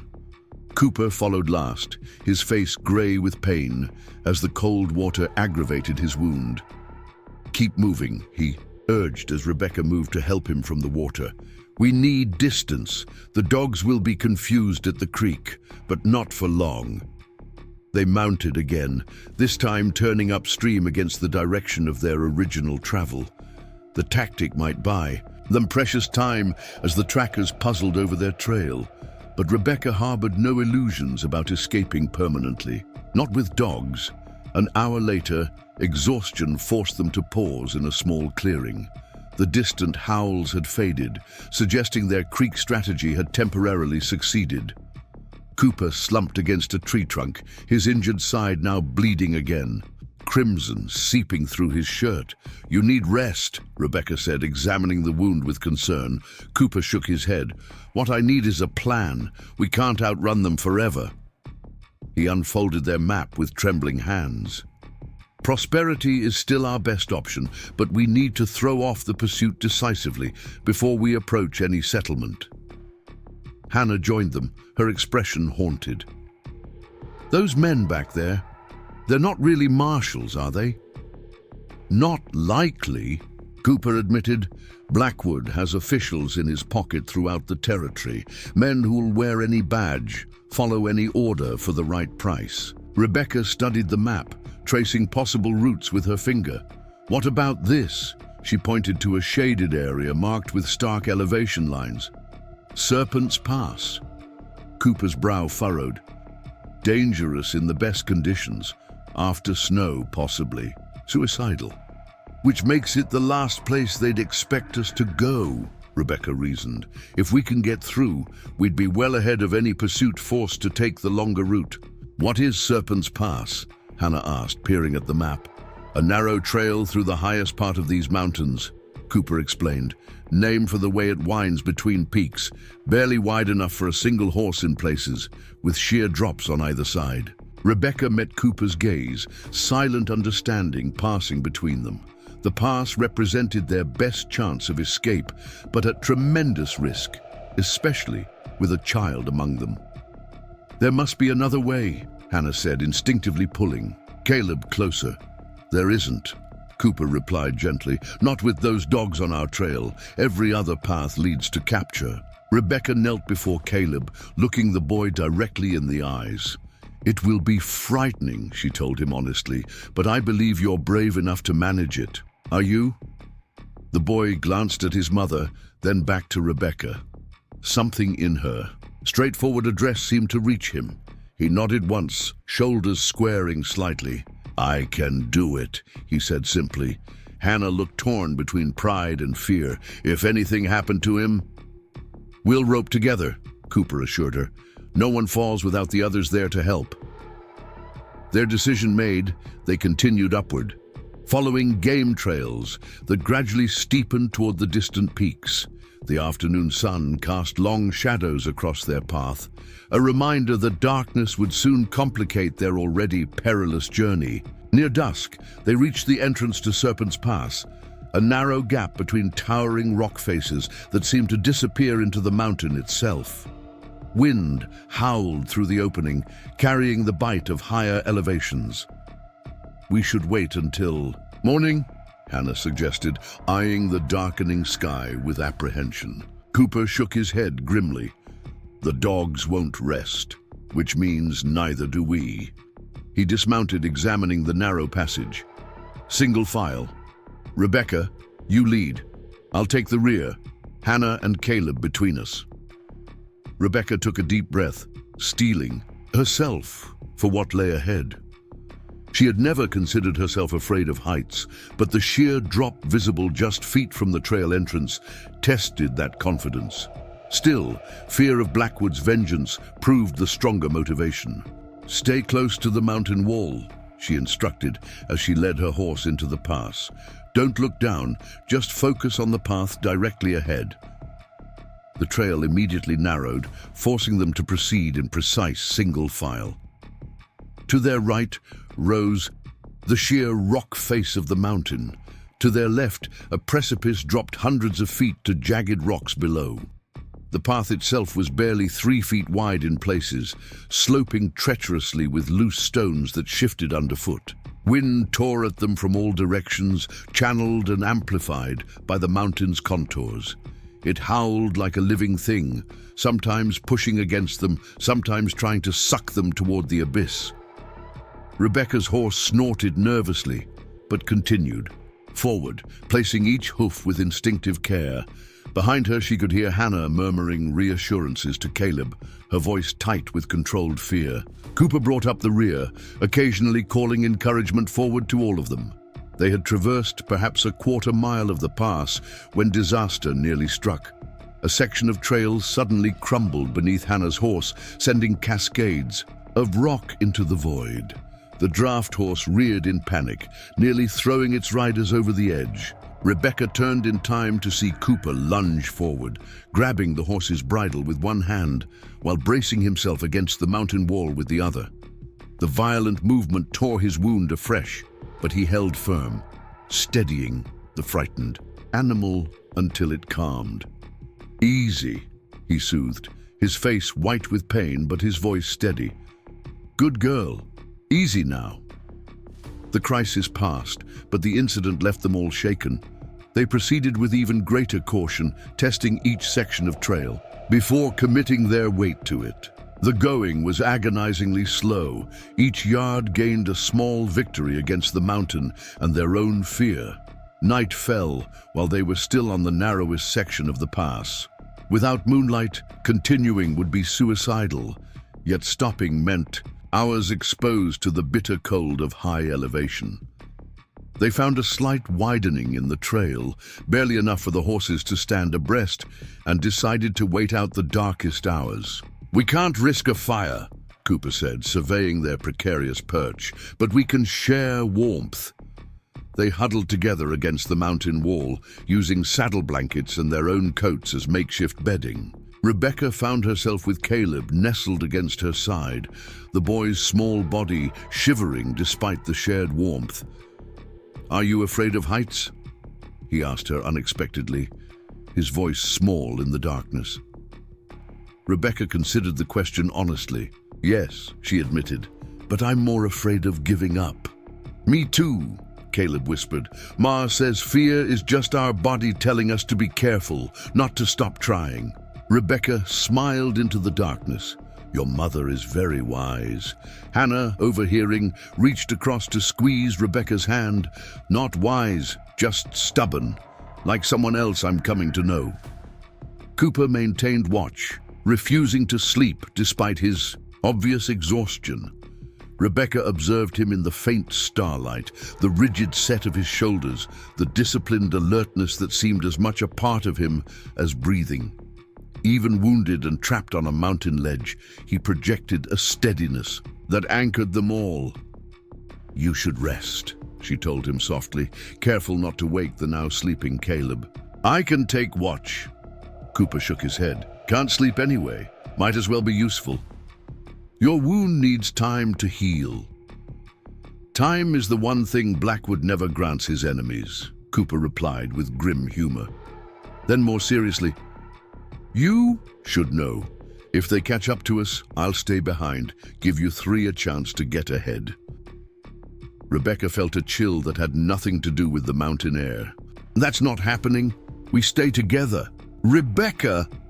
"No," she interrupted firmly. "I didn't drag you half dead from Blackwood's vengeance just to watch you sacrifice yourself at the first opportunity. We face this together, or not at all." Cooper studied her face in the dim light, something unreadable shifting in his expression. "You are the most remarkable woman I've ever known, Rebecca Morgan." The simple statement, delivered without embellishment, affected her more deeply than flowery praise ever could. Before she could formulate a response, Cooper's attention snapped toward the trail behind them. "Listen," he whispered. At first, Rebecca heard only the constant mountain wind. Then it came, the distant but unmistakable baying of hounds carried on the night air. "They've found the pass entrance," Cooper confirmed grimly. "They're continuing the hunt, even in darkness." Fear gripped Rebecca's chest. "That's madness. No one hunts Serpent's Pass at night." "Blackwood's men don't fear the mountain," Cooper said. "They fear failing their master more." Hannah had awakened, her arms tightening protectively around her son. "What do we do?" Cooper's decision was immediate. "We move, now. The dogs will track our scent regardless of darkness. Our only advantage is surprise. They won't expect us to travel the pass at night either." They roused themselves quickly, repacking their meager supplies and readying the horses. Cooper fashioned a rope system that connected all three mounts, ensuring none could stray independently from the path. "I'll lead now," he insisted, taking position at the front despite Rebecca's protests about his wound. "I've got the best night vision, and we can't afford a misstep." The journey resumed in near-total darkness, with only stars providing any illumination of the treacherous path. Cooper moved with painful slowness, testing each footfall before committing his weight. The horses, perhaps sensing the mortal danger, followed with uncharacteristic docility. Rebecca found herself in the middle position, with Hannah and Caleb behind her. She strained her eyes, trying to discern the path ahead, occasionally calling quiet warnings when she spotted hazards Cooper might miss. The howling of the dogs grew steadily louder, though it was impossible to gauge their exact distance in the disorienting mountain acoustics. The knowledge of pursuit added a desperate edge to their already precarious progress. They had been moving for perhaps an hour when Cooper suddenly raised his hand, signaling a halt.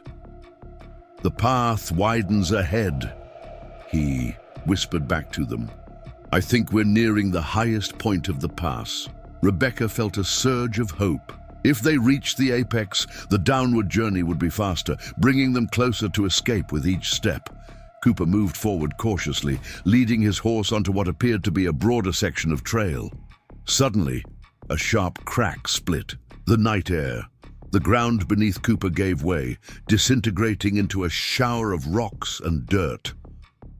"Daniel!" Rebecca screamed as he disappeared over the edge, the connecting rope going taut as his horse was pulled toward the precipice. Rebecca leapt from her saddle, lunging for the rope that now represented Cooper's only lifeline. Hannah joined her instantly, both women bracing themselves against the mountain wall as they fought to counter the pulling weight. "Caleb! The horses!" Hannah shouted to her son. "Hold them steady!" The boy responded with astonishing presence of mind, grabbing the reins of all three frightened animals and using his slight weight to anchor them against the mountain face. Rebecca and Hannah pulled desperately on the rope, feeling it slide through their raw hands despite their efforts. Then, miraculously, the weight seemed to lessen. "I've got a foothold!" Cooper's voice came from below, strained but alive. "Pull, now!" With renewed determination, they heaved on the rope. Inch by agonizing inch, Cooper emerged from the darkness, clinging to the cliff face with bloody fingers. When he finally reached the edge, Rebecca grabbed his collar, using her last reserves of strength to help him over the precipice onto solid ground. Cooper collapsed beside her, breathing heavily, his face a mask of dirt and blood. "Thank you," he gasped. There was no time for further recovery. The baying of hounds now echoed through the pass with terrifying clarity. "They're close," Hannah whispered, helping Caleb calm the still nervous horses. Cooper struggled to his feet, swaying slightly. "We keep moving. The path is wider from here. We can make better time." True to his word, the trail beyond the collapsed section broadened enough for them to walk two abreast in places. They made swifter progress, though Cooper's new injuries slowed their pace from what it might have been. The first hint of dawn lightened the eastern sky as they finally glimpsed the end of Serpent's Pass, a widening gap in the mountains that opened onto forested slopes below. Hope surged through Rebecca's exhausted body. They had survived the most dangerous part of their journey.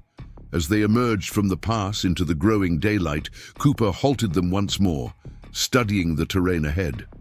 "We need to separate," he announced, his tone leaving no room for argument. "The dogs will follow my blood trail most strongly. I'll head east, drawing them away from Prosperity. The three of you continue north as planned." Rebecca immediately shook her head. "Absolutely not. We've been through this." "It's not a debate," Cooper said firmly. "I'm leaving a blood trail that a child could follow, let alone trained hounds. If we stay together, we're all captured." Hannah stepped forward unexpectedly. "He's right, Rebecca. The boy and I will slow you both down regardless." Better we split. Into two groups, then lose everyone. Rebecca looked between them, frustration building. Then I'm going with you, she told Cooper. Hannah and Caleb can reach prosperity safely from here. The documents are what matter most. They need to reach the governor. Cooper's expression softened, which is exactly why you should carry them forward. If I'm captured or killed, the evidence dies with me. You're the only one I trust to see this through. The logic was irrefutable, though it tore at Rebecca's heart.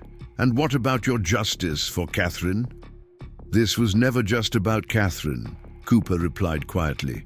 It's about all of Blackwood's victims, past, present, and those who would suffer in the future if he isn't stopped. You're carrying their justice in that document pouch. The distant baying of hounds punctuated his words, closer now that they'd paused. Time was running out. Take this, Rebecca said, removing the money pouch and dividing its contents. She pressed half into Cooper's hand. Enough to get you to Oregon if you elude them. Cooper accepted the money with a nod, then reached into his shirt, withdrawing a folded paper. My brother's address in Portland. If, when this is over, look for me there. The moment stretched between them, filled with words unspoken, but understood. Then Cooper turned to Hannah and Caleb. Keep to the forest edges, he instructed them. Prosperity should be visible once you clear the foothills. Ask for Jeremiah Wells at the general store. Tell him Daniel Cooper sent you and he'll help. Hannah nodded, her eyes conveying gratitude words couldn't express. God go with you, she said simply. Cooper mounted his horse, wincing at the movement. I'll lead them east for as long as I can, then circle north on a different route. With luck, we'll all reach prosperity eventually. Rebecca stepped forward, placing her hand on his. Be careful, she said, the inadequacy of the phrase bitter in her mouth. Cooper's fingers tightened briefly around hers. We'll meet again, Rebecca Morgan. That's a promise. With a final nod, he turned his horse and rode east, following a game trail that descended steeply into the forest below. Rebecca watched until he disappeared among the trees, fighting the certainty that she would never see him again. He's very brave, Caleb observed quietly beside her. Like in the stories.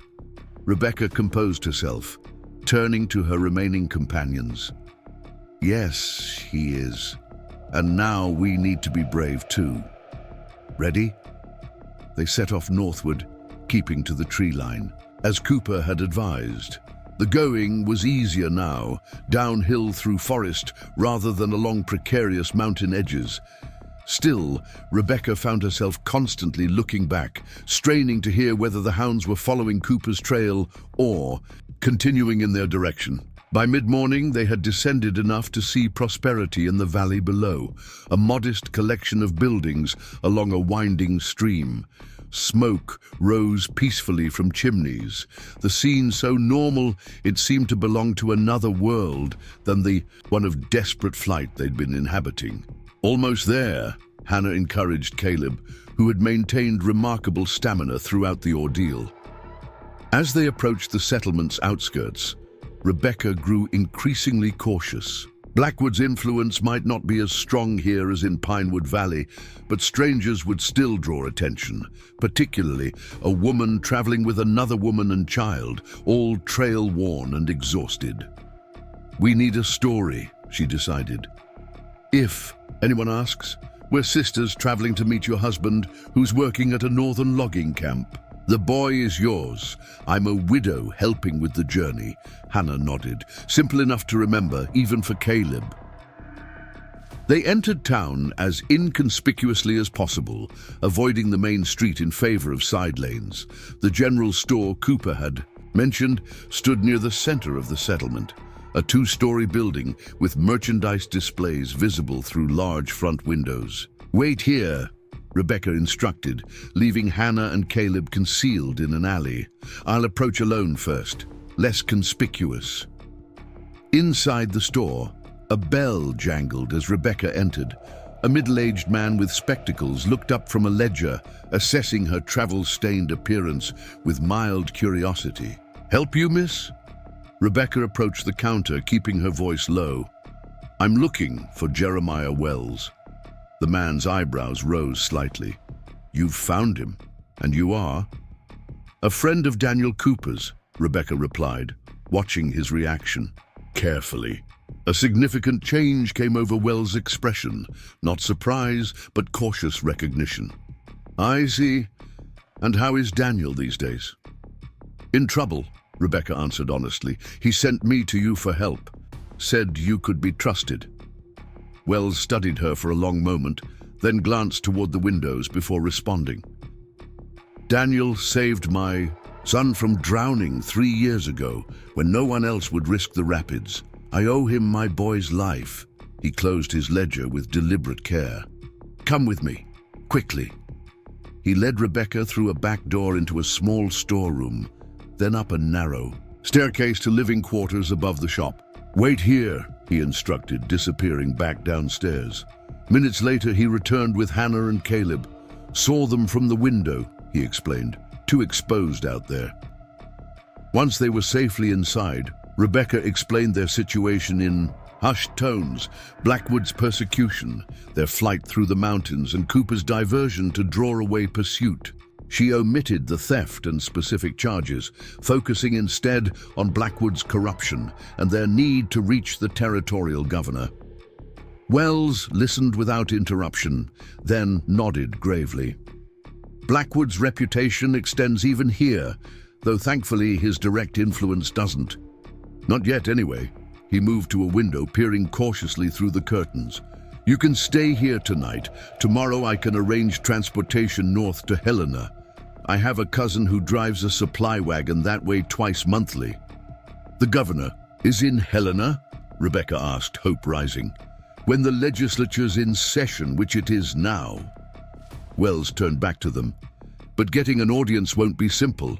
Blackwood has friends in the capital too." Hannah sank into a chair, the exhaustion of their journey finally catching up with her. "What about Daniel? If he eludes Blackwood's men, how will he find us?" "Daniel knows where to come," Wells assured her. "We have an arrangement from his previous visits. If he makes it here, I'll direct him onward." For the first time in days, Rebecca allowed herself to relax marginally. They had found temporary sanctuary and a potential route to justice, yet concern for Cooper gnawed at her. Out there alone, wounded, pursued by men who would show no mercy if they caught him. Wells's wife, Mary, appeared with food and clean clothing. The simple acts of eating a proper meal and washing away the grime of their journey restored some semblance of normality. Caleb fell asleep almost immediately afterward, curled on a small cot in the corner. That night, unable to sleep despite bone-deep exhaustion, Rebecca stood at the window overlooking Prosperity's main street. The town slumbered peacefully, unaware of the drama unfolding in the surrounding wilderness. Somewhere out there, Cooper was fighting for his life and for hers, for all of them. The irony wasn't lost on her. Weeks ago, she had viewed Daniel Cooper as an extension of Blackwood's. Cruelty, the loyal foreman enforcing his master's will. How completely that perception had changed. The man she had come to know was principled, courageous, willing to sacrifice everything to correct injustices he had once been complicit in. And something more, something she wasn't ready to name even to herself. A movement in the street below caught her attention. A rider entered town at a cautious pace, horse and man both slumped with exhaustion. Even in the dim moonlight, Rebecca recognized Cooper's distinctive profile. She rushed downstairs, heedless of noise, nearly colliding with Wells, who had also spotted the arrival. "Stay inside," he warned, blocking her path. "Let me bring him in. If Blackwood's men followed..." Reluctantly, Rebecca complied, watching from the doorway as Wells approached Cooper in the street. The two men exchanged brief words before Wells helped Cooper dismount and supported him toward the store. Rebecca met them at the door, relief flooding through her at the sight of Cooper alive, if barely standing. "You made it," she breathed, taking his weight from Wells as they entered. Barely, Cooper confirmed, his voice ragged. Dogs followed me 20 miles east before I managed to lose them in a rockslide area, doubled back along a stream bed. He stumbled, and Rebecca guided him to a chair. Blackwood's men aren't far behind, maybe a day. Wells secured the door, expression grim. Then you leave at first light. I'll wake Thomas immediately. He can take you north in his wagon. You'll be halfway to Helena before Blackwood's men realize. You've passed through prosperity. As Wells departed to make arrangements, Rebecca examined Cooper's condition with growing concern. His original wound had reopened, and new injuries from the fall in Serpent's Pass had further weakened him. The journey had taken a devastating toll. "You need a doctor," she said, noting his fever-bright eyes. Cooper managed a weak smile. "What I need is to see this through, to know Blackwood finally faces justice." He reached for her hand, his grip surprisingly strong despite his condition. "Tell me you still have the documents." Rebecca patted the pouch secured beneath her clothing. "Safe and sound. They'll reach the governor, I promise you." Cooper nodded, tension visibly leaving his body. Then whatever happens next, it was worth it. The simple statement encapsulated everything about the man she had come to admire. His determination, his willingness to endure any hardship in pursuit of what was right. In that moment, Rebecca Morgan made a silent vow of her own. Blackwood would pay for his crimes, not just against her family and the people of Pinewood Valley, but against Daniel Cooper and all those who had suffered under his corrupt empire. Dawn approached, bringing with it both hope and danger. Their journey was far from over, but for the first time, Rebecca could envision its end. Justice served, Blackwood's power broken, and perhaps a future beyond mere survival. A future with the man who had risked everything to save her from a fate worse than death. As Wells's wife treated Cooper's wounds, Rebecca prepared for the next stage of their journey. Helena awaited, and with it, the chance to bring down a tyrant who had believed himself untouchable for far too long. Thomas Wells's supply wagon rumbled along the northern road, its cargo of dry goods and sundries providing perfect cover for its more valuable passengers. Rebecca sat beside Cooper in the wagon bed, a tarp arranged to shield them from curious eyes. Hannah and Caleb rode up front with Thomas, posing as relatives heading north to reunite with family. "How much farther to Helena?" Rebecca asked, as Thomas stopped to water the horses at midday. "Another day's journey," he replied, glancing nervously at the road behind them. "Assuming we don't encounter any difficulties." The euphemism hung in the air. Since leaving Prosperity at dawn, they had spotted riders on the distant horizon twice. Whether Blackwood's men or innocent travelers remained unclear, but they could take no chances. Cooper's condition had stabilized somewhat, thanks to Mrs. Wells's ministrations, but fever still plagued him, his body fighting infection from multiple wounds. He drifted between alertness and delirious sleep, always returning to the same concern whenever conscious. "The documents," he murmured now, eyes fluttering open. "Are they safe?" Rebecca assured him, pressing a cool cloth to his forehead. "Rest, Daniel. We'll need your strength in Helena." The territorial capital appeared on the horizon the following afternoon, a sprawling settlement nestled in a broad valley, its government buildings rising prominently at its center. Thomas guided the wagon along back streets, avoiding the busier thoroughfares where news of fugitives might have spread. "My sister runs a boarding house on Aspen Street," he told them as they approached a modest two-story structure on the city's eastern edge. "Martha's discretion is absolute. You'll be safe there while you arrange your meeting with the governor." Rebecca doubted safety was truly possible anywhere within Blackwood's reach, but they had little choice. Cooper needed proper medical attention before his condition worsened, and they needed a secure base from which to approach the territorial government. Martha Wells proved as trustworthy as her brother had promised, welcoming them without questions and providing a secluded room at the rear of her establishment. A doctor was summoned, an elderly man Thomas vouched for personally, who treated Cooper's wounds and left medicines to combat the infection. "Your husband is fortunate," the doctor told Rebecca, maintaining the fiction that they were a married couple seeking a fresh start in Helena. The wound was close to gangrenous. Another day without treatment might have cost him his arm, if not his life. That night, with Cooper resting more comfortably and Hannah and Caleb settled in an adjoining room, Rebecca finally allowed exhaustion to claim her. She slept deeply for the first time since fleeing Pinewood Valley, her body surrendering to the bed's simple comfort. Morning brought new challenges. While Cooper's fever had broken, he remained too weak to leave his bed. The task of delivering the evidence to the governor fell squarely on Rebecca's shoulders.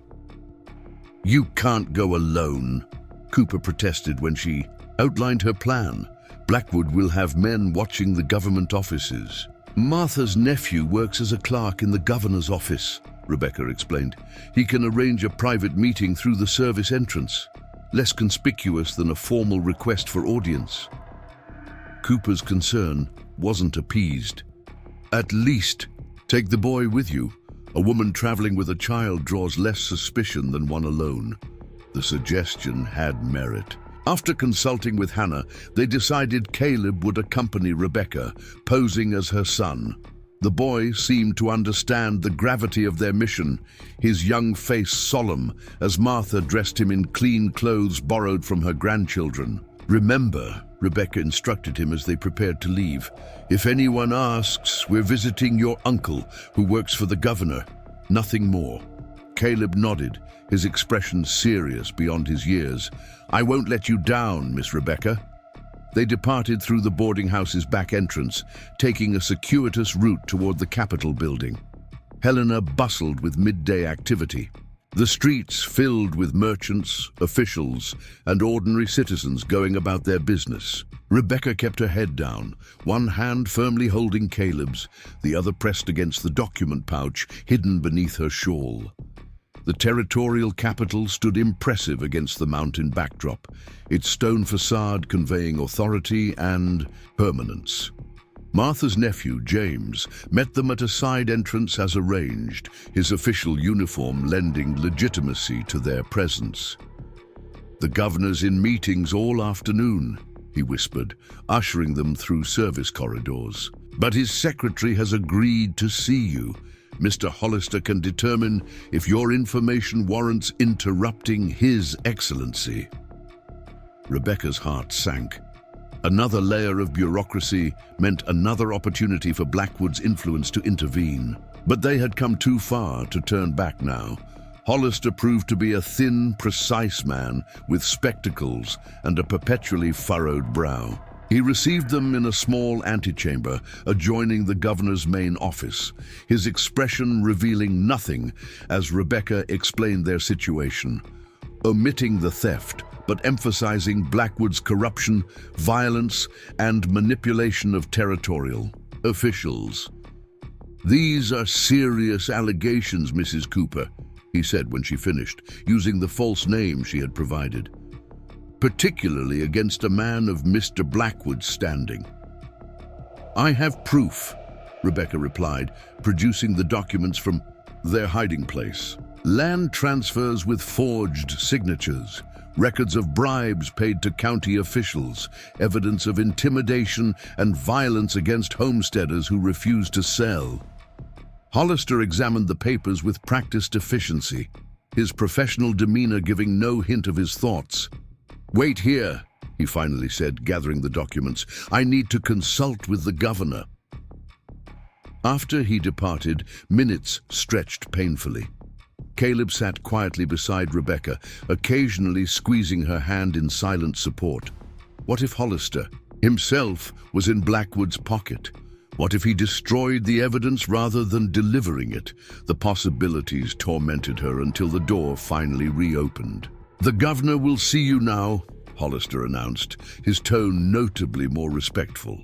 Governor William Hayes was not what Rebecca had expected.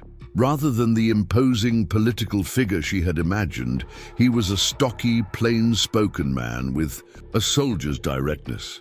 He wasted no time on pleasantries. These documents, if authentic, reveal corruption on a scale I've suspected but couldn't prove, he said, gesturing to the papers spread across his desk. Blackwood's operations have concerned me since I took office, but his political connections made investigation difficult. They're authentic, Rebecca assured him, taken directly from Blackwood's personal files. Hayes raised an eyebrow. By means I probably shouldn't inquire about. He shuffled the papers together decisively. No matter. The evidence speaks for itself. I'm dispatching territorial marshals, real ones, not Blackwood's puppets, to Pinewood Valley immediately. Mr. Blackwood will be arrested pending investigation. Relief flooded through Rebecca with such force she nearly swayed on her feet. And the charges against us? The false accusations of theft and murder? Suspended until the full situation can be assessed, Hayes assured her, though I recommend you and your associates remain in Helena during the investigation for your own safety as well as legal clarity. It wasn't complete exoneration, but it was far more than Rebecca had dared hope for. Blackwood would face justice. The nightmare was ending. Thank you, Governor, she said simply, the words inadequate for the magnitude of what had been accomplished. Don't thank me yet, Mrs. Cooper. Blackwood has powerful friends, even in the territorial legislature. This battle has only begun. Hayes's expression softened slightly. But I promise you this, justice will be served, however long it takes. Rebecca and Caleb returned to the boarding house with the momentous news. Cooper, sitting up for the first time in days, listened with growing amazement as Rebecca recounted their success. He believed you, Cooper said wonderingly. After all Blackwood's years of manipulation and bribery, the governor actually believed you. The evidence was irrefutable, Rebecca replied, though she suspected her straightforward manner had helped. Convince Hayes as much as the documents themselves. Marshals are riding for Pinewood Valley as we speak. Blackwood's reign is ending. That evening, as Caleb regaled Hannah with a somewhat embellished account of their adventure at the capital, Rebecca sat beside Cooper on the small porch behind the boarding house. Twilight painted the mountains in shades of purple and gold. The peaceful scene, a stark contrast to the violence and fear that had dominated their lives for so long. What happens now? Cooper asked, his voice stronger though still bearing the rasp of recent illness. Rebecca considered the question. Her farm was destroyed, her father's legacy reduced to ashes. There was nothing left for her in Pinewood Valley, but painful memories. You mentioned Oregon once, she said, a fresh start beyond Blackwood's reach. Cooper turned to her, studying her face in the fading light. Is that what you want?